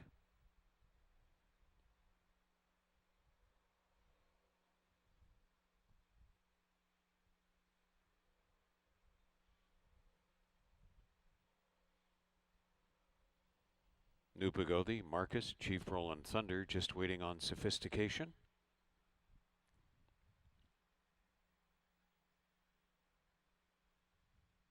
They're off. In race 4, Sophistication last in is first away. And down along the inside, Chief Roland Thunder. And then it's New Pagodi, and the heavy favorite, Marcus, is having some work to do there, about 4 or 5 lengths back of the group, as New Pagodi surges to the lead over Sophistication. Chief Roland Thunder now back third, and Marcus is set down to try to gain some needed ground here. New Pagodi just by a tight length on Sophistication. And they were over there at the first post in 23 seconds flat. New Pagodi, Sophistication. Here comes the heavy favorite Marcus up into third and stalking the leaders.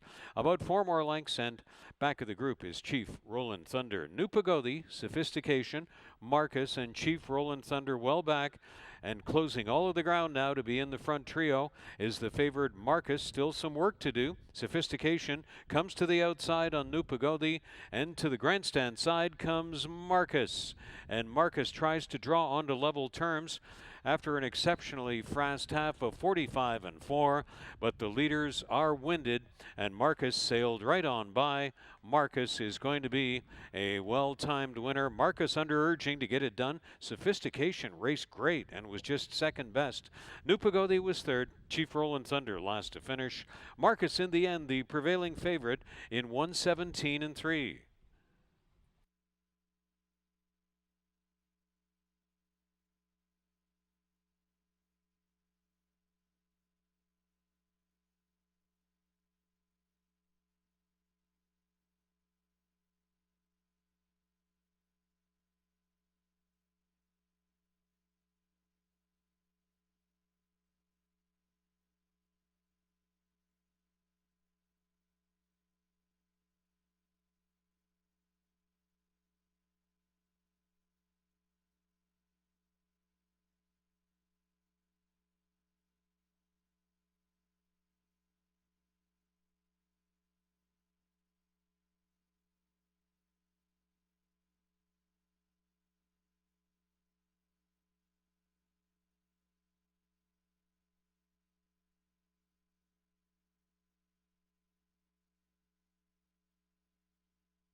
Split times were 23 seconds, 45-4, 3/4 in 111. The 6.5 furlongs 117-3.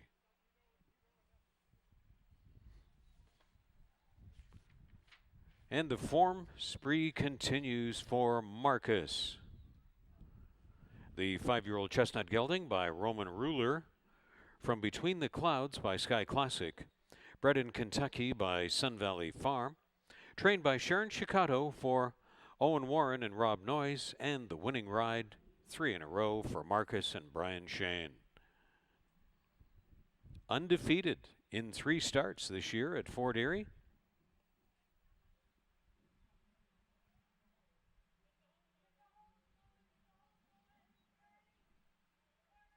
Results are official. Marcus was 3-5 choice. 350, 220, 210 across. Sophistication $3, 210. Nupago, the 210. The exact to 580. The trifecta 570. The dollar superfecta $2.95. The 3 and 3 daily double 1090. Because of the post-time scratches, consolation rolling doubles of 3-5 and 3-6, each returning $6.20. There were also consolation pick 3 and pick 4 payouts concerning numbers 5 and 6 to be included. So in the dollar pick 3, $6.65, and the early pick 4, $37.15.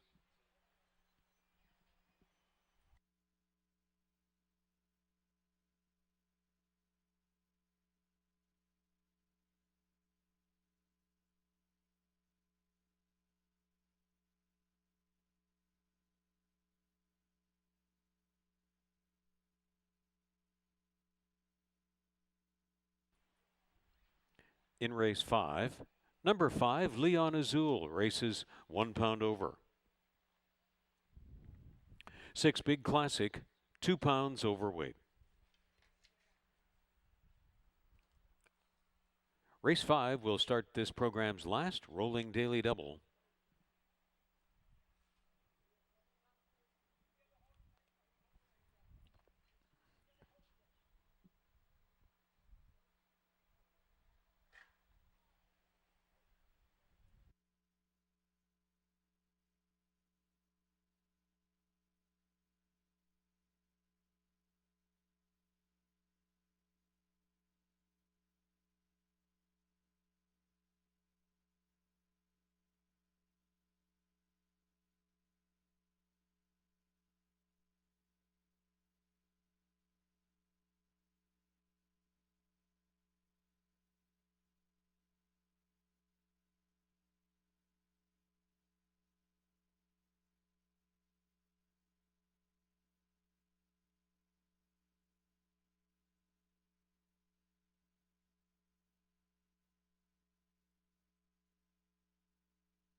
Race 5, we have a turf sprint, a 5 furlong allowance optional claiming event.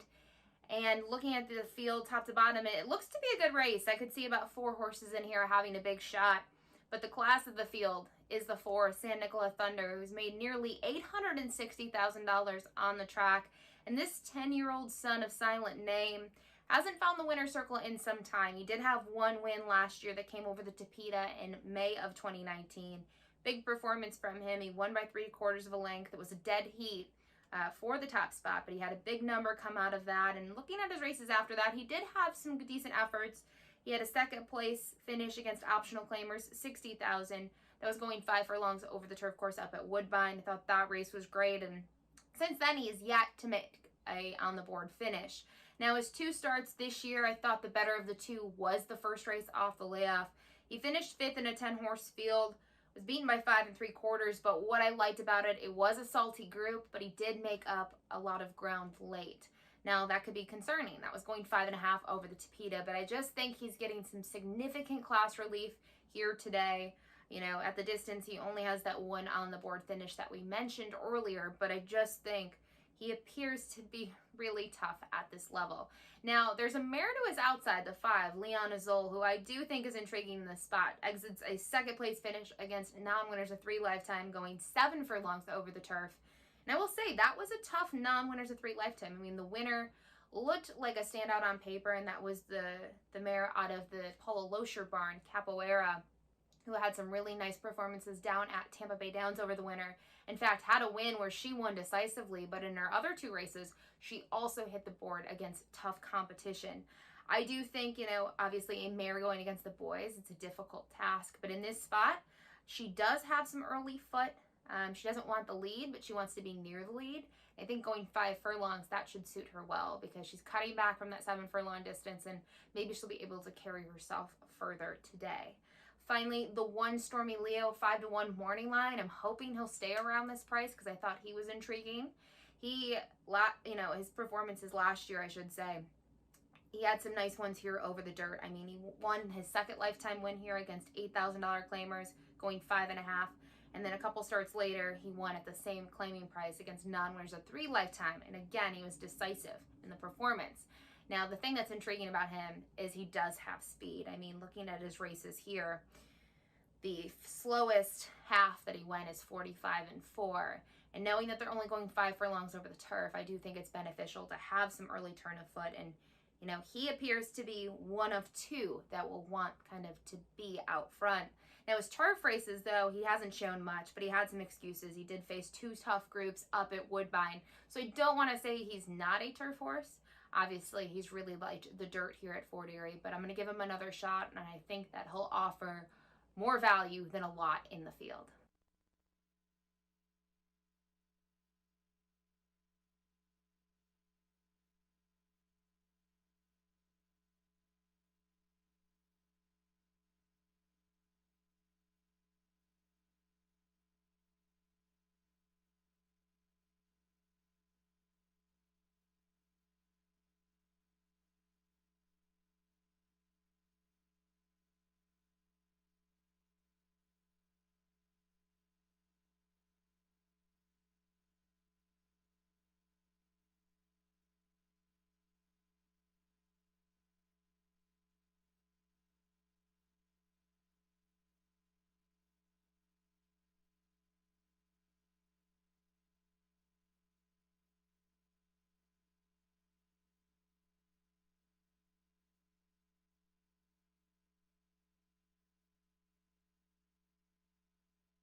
The horses for the 5th race have moved into the walking ring.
Riders up, and they're on their way out for race 5.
Stormy Leo to lead out the race 5 post parade in Fort Erie. Trained by Barrington Cito for owner Ian D'Souza. Hired to ride Melanie Pinto.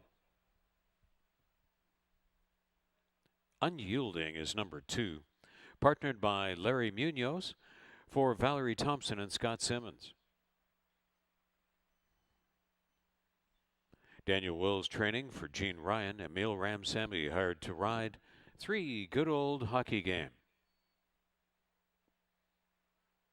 San Nicola Thunder is number 4.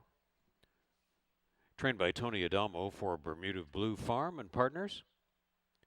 Kirk Johnson to the saddle. Juan Crawford riding for Jen Davis. Big Boy Stable 5 is Leon Azul.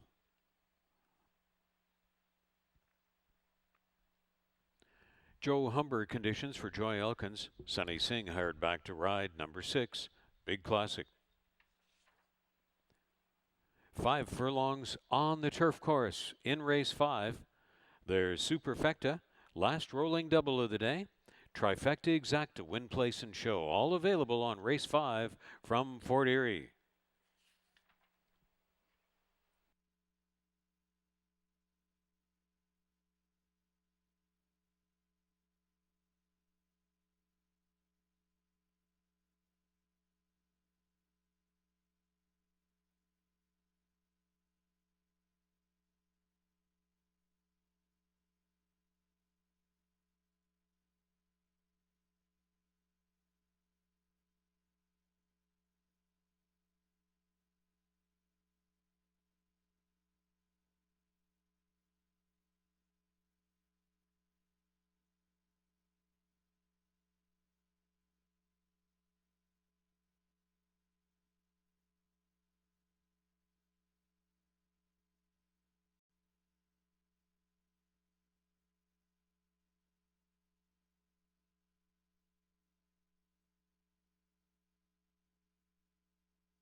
The horses begin to file onto the turf course for race 5.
Now the starting gate takes position on the turf course.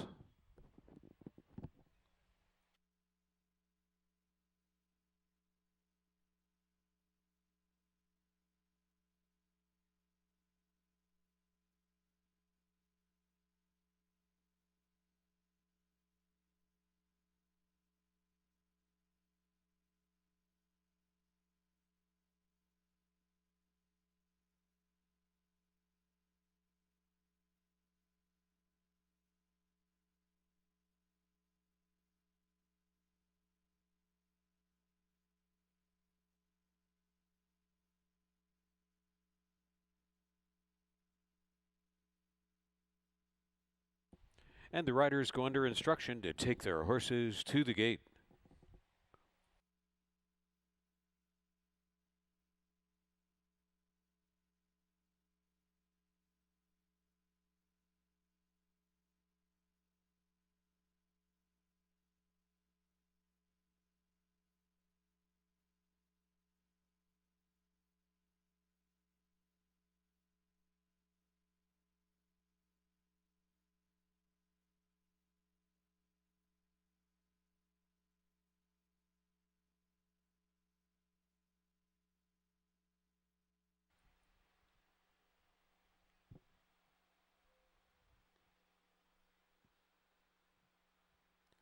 Stormy Leo offered at 5-1 in the wagering market, first to step in.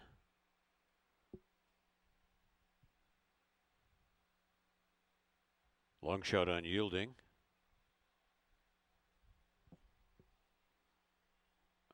Veteran Good Old Hockey Game offered at 9-1.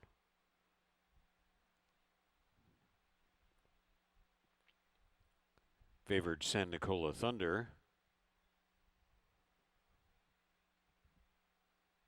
Leon Azul. 5-2 respect for Big Classic. Stand by for a start. Race 5 locked and loaded. They're off. Really good line and even beginning there. Leon Azul first to flash speed. Big Classic has come out well. And down the middle of the course, San Nicola Thunder going to show some early speed. Right there with them along the inside is Stormy Leo. Leon Azul dropped back a little bit. And then Unyielding is passed on the outside by Good Old Hockey Game. Stormy Leo taking no prisoners down along the inside. San Nicola Thunder runs with that one. So does Big Classic. Then Leon Azul. Good Old Hockey Game is now a bang-up fifth on the outside. Unyielding is far, far back of the group.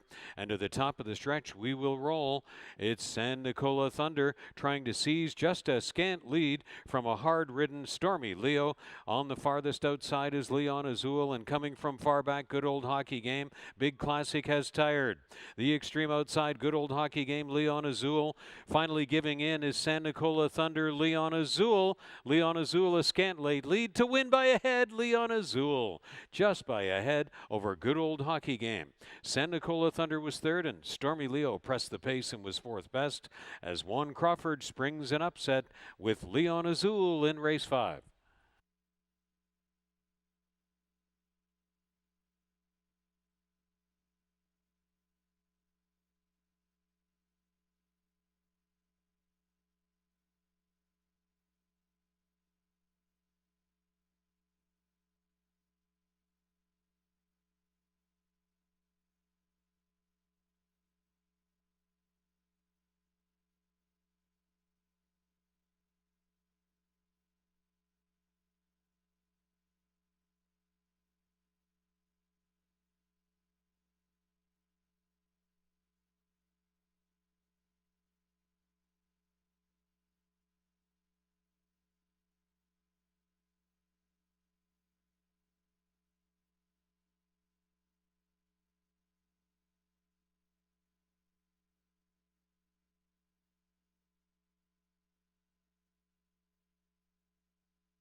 (22 and 2), 46 and 2, 58 and 1 is only 0.8 of a second from tying a track record. 0.8 of a second from tying a track record there. 58 and 1. Leon Azul unofficial. 5-3, 4 and 1 posted.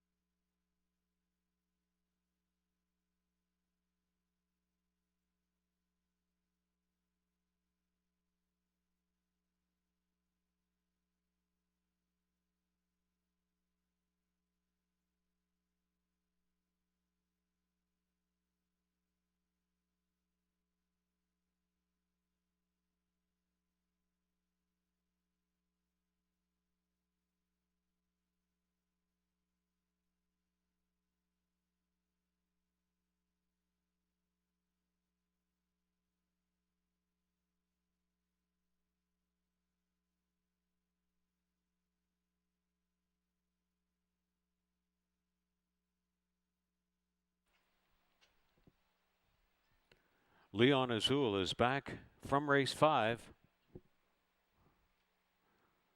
The Dark Bay or Brown, 5-year-old mare by American Lion from Blue Yonder by Sky Mesa. Bred in Kentucky by Christine Henson. Trained by Jennifer Davis for Big Boy Stable. The winning ride to Juan Crawford.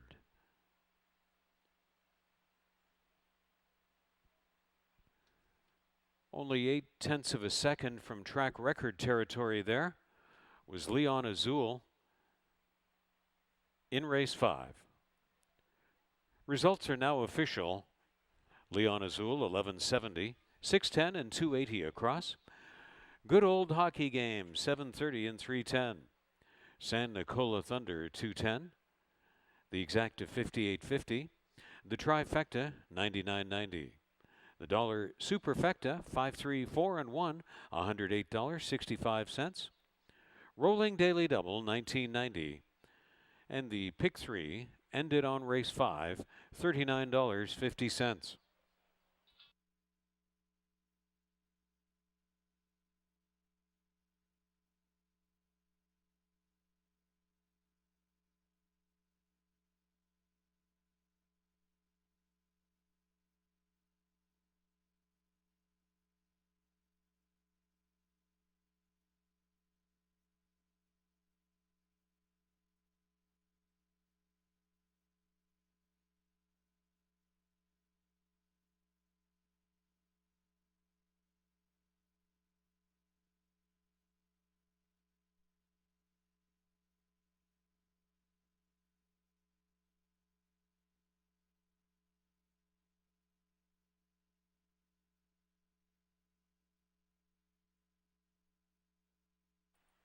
The Jackpot High Five event is next from Fort Erie with the carryover $24,716 into this Jackpot High Five.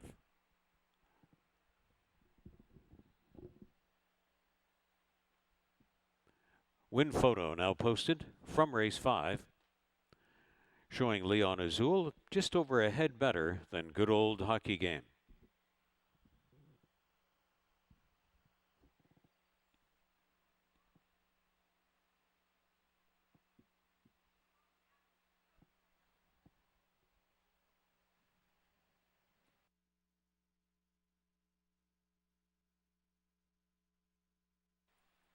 Sixth race changes to Stone King. First time Lasix and will be 2 pounds over. Steward scratch of number 4, Northern Solution. 7, Gideon's Sword, 2 pounds over. 8, Sparkish. Rider change to Max Bedell and will carry 118 pounds. 11 will move into race. That's my final trick. Moving into race.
We'll close out this Monday race card here in race 6, a maiden special weight event for colts and geldings. 5 furlongs is the distance.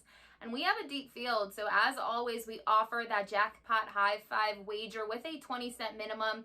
This is a great race to play it. There's a lot of money on the line, and it's a big field with lots of directions to go. Now, I did land on the 5-2 shot in here on the morning line, the number 9 Up and Adam. Was really excited to see him debut, and I thought his debut was respectable. He debuted at this level and distance over the turf. He was third in a field of 7. And, early on, he was shuffled towards the back, but was able to close the gap late to just miss by 3.5. And I definitely think him second time out, he could really improve. And I say that not only because he's making a second start, but the barn is typically not known for first-time starters, but with a second time out, they do win at 43% from 7 runners. So it's a pretty strong number to look at and to definitely consider when handicapping this race.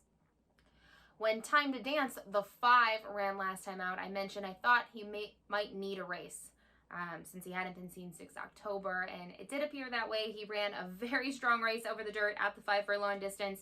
He set the tempo, and he just tired a little bit in the end, and someone else kind of got the jump on him, that being Sophia Slugger. Was able to kind of slug his way to the front, and he's actually returned to the winner's circle again since that effort. I thought the Byron number stood out because it is the largest in the field. It's a 62, but obviously that's a dirt number, so I don't know how that's going to transfer to the turf.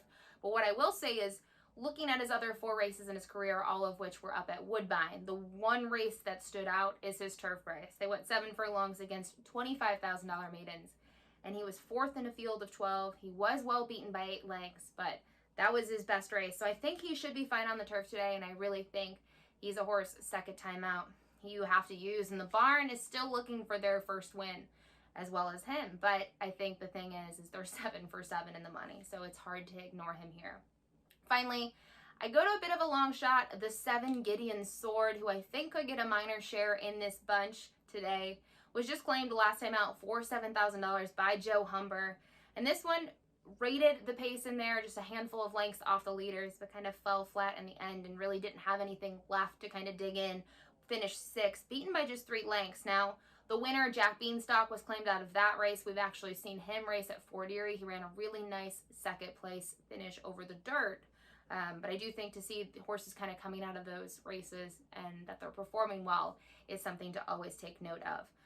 Looking at his other races, he does have some turf races up at Woodbine. He does have 2 third-place finishes, and kind of looking at them, he's ran well at the 5 furlong distance. He even has a 5 furlong start here over the turf course where he was 3rd, beaten by just a length and a half. So I think he fits this level, but, obviously his most recent form isn't quite the same as those races, but maybe he'll turn things around today, getting back over the turf. You have to like 10-1 morning line. If he can stay near that price, I'll be quite happy. Good luck.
The horses are on their way into the walking ring.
The call goes out for riders up for the 6th race. They're on their way to the track.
It's JMR Silent Lake leading out the 6th race post parade.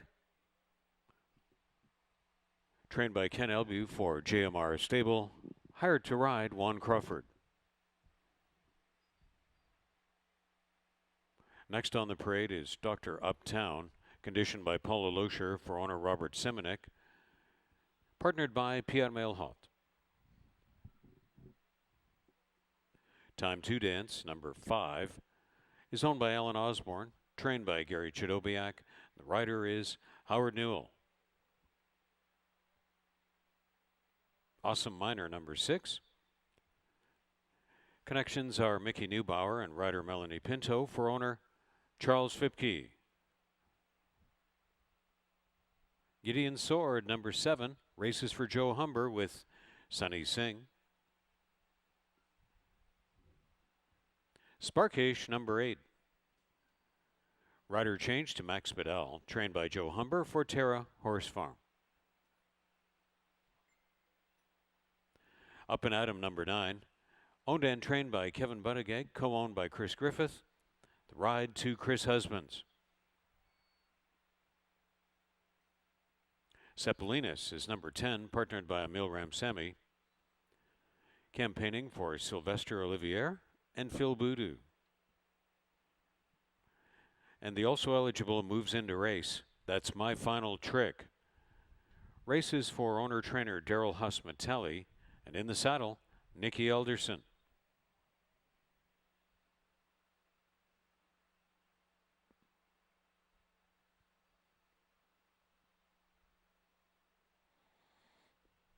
Stone King is also on the track, conditioned by Armand Concessi for Joe and Charles Loyacano.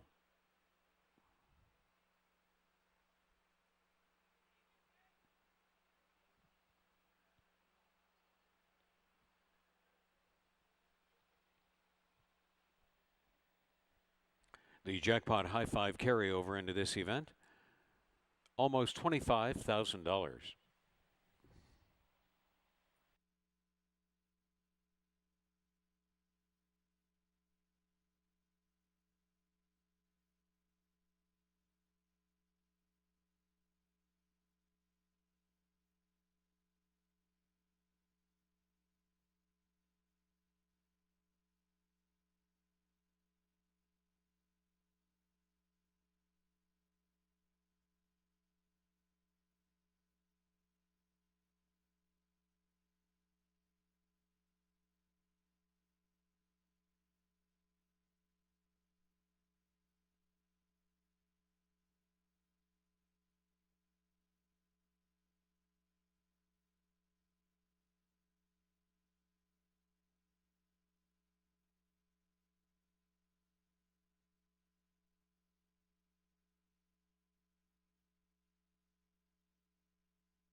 The horses begin to file onto the turf course in preparation for the 6th race.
Now the starting gate is taking position at the 5 furlong point.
Riders now under instruction to take their horses to the gate.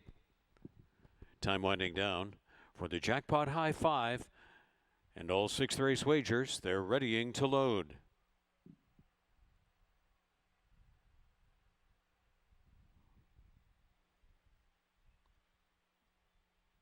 Longshot JMR Silent Lake first in.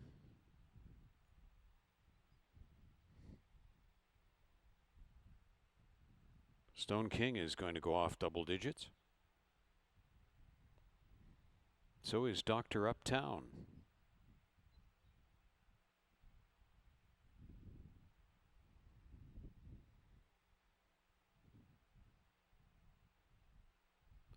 Awesome Miner offered at 9-2 stepping in.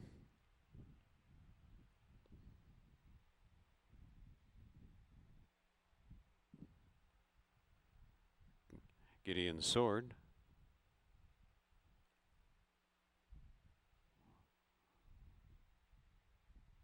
Sparkish will be one of the longest on the board.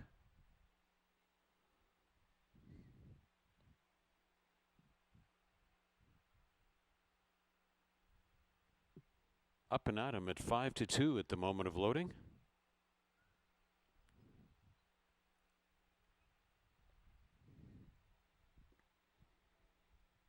Longshot Cepalinas. 9-5 respect on Time to Dance.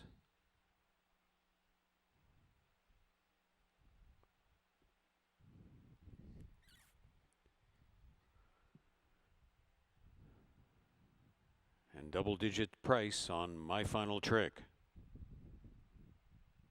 Stand by for a start. Race 6.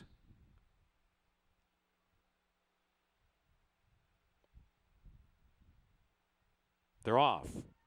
My Final Trick tried to flash speed out of there. And it's Awesome Miner that wants to beat them all. Up and at him. Stone King down along the inside. Gideon Sword has come on through. My Final Trick. Sparkish out wide. Hugging the fence in tight. That's JMR Silent Lake. Sparkish has now backed off to the rear of the field. So into the turn they will go. And on the lead, that's Awesome Miner on the inside, and Up and at him is chasing Gideon Sword. Moves up into third on the turn. And My Final Trick emerged from the outside gate up into the front 4.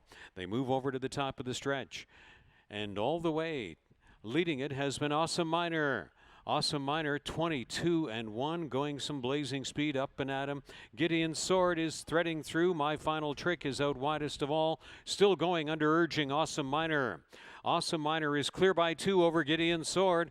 Awesome Miner at 3-1 goes all the way. Gideon Sword is second. Up and at him did save third over Dr. Uptown fourth, and My Final Trick was fifth. Awesome Miner and Melanie Pinto wired the field there in 58-2.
The unofficial jackpot high 5, 6, 7, 9, 3, 11.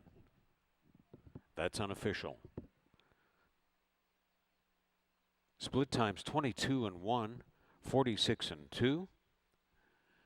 And it was 5 furlongs on the turf in 58 and 2. Awesome Miner.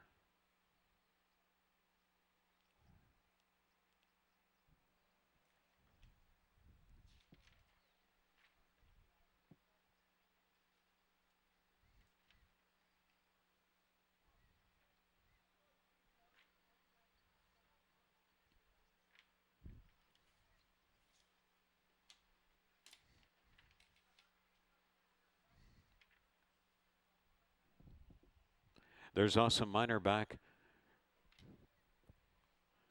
Chestnut 4-year-old colt by Mineshaft from Awesome Houdini by Awesome again. Bred in Kentucky by the owner, Charles Fipke. And the combination of trainer Mickey Neubauer and rider Melanie Pinto continues at a vastly successful tempo here in the 2020 meet at Fort Erie Racetrack. Evidenced again with Awesome Miner.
In victory with the prices now posted. Awesome Miner 850, 530, 380 across. Gideon's Sword 760 and 460. Up and Adam 320. The Exacta 44.10. The Trifecta 278.10. The Dollar Superfecta $869.75. The Jackpot High 5 679,311. $1,632.45. There is a carryover to the final race tomorrow, $28,151. The Jackpot High 5 carryover, $28,151 to the final race on Tuesday. The final rolling double, $55.50. The program's last pick 3, $35 and a nickel. The late pick 4, $161.35. And the program's dollar pick five, $163.40. And again, the jackpot high five carryover to the final race on Tuesday, $28,151.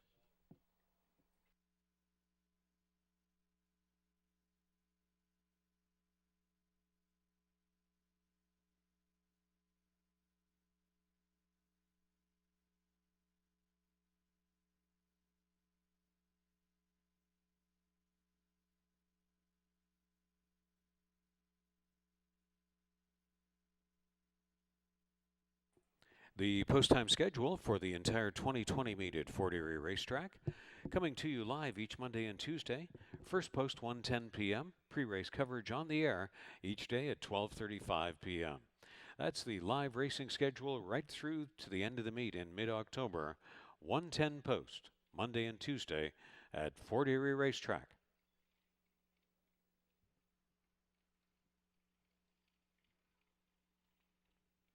Join for free today to hpibet.com and you'll receive HPI Bet rewards, a $100 gift when you've bet $100, the ability to wager online or on site at any time. You can watch 500 tracks from around the world, including 4 live streams at the same time. Join for free today. Check out hpibet.com.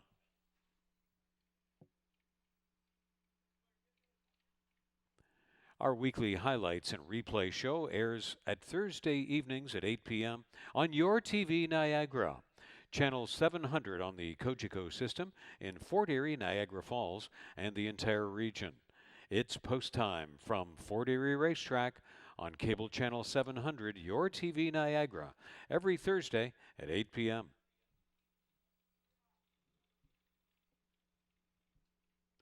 For the live stream, replays, the racing schedule, the Ashley Mayu tip sheet, statistics, and much more.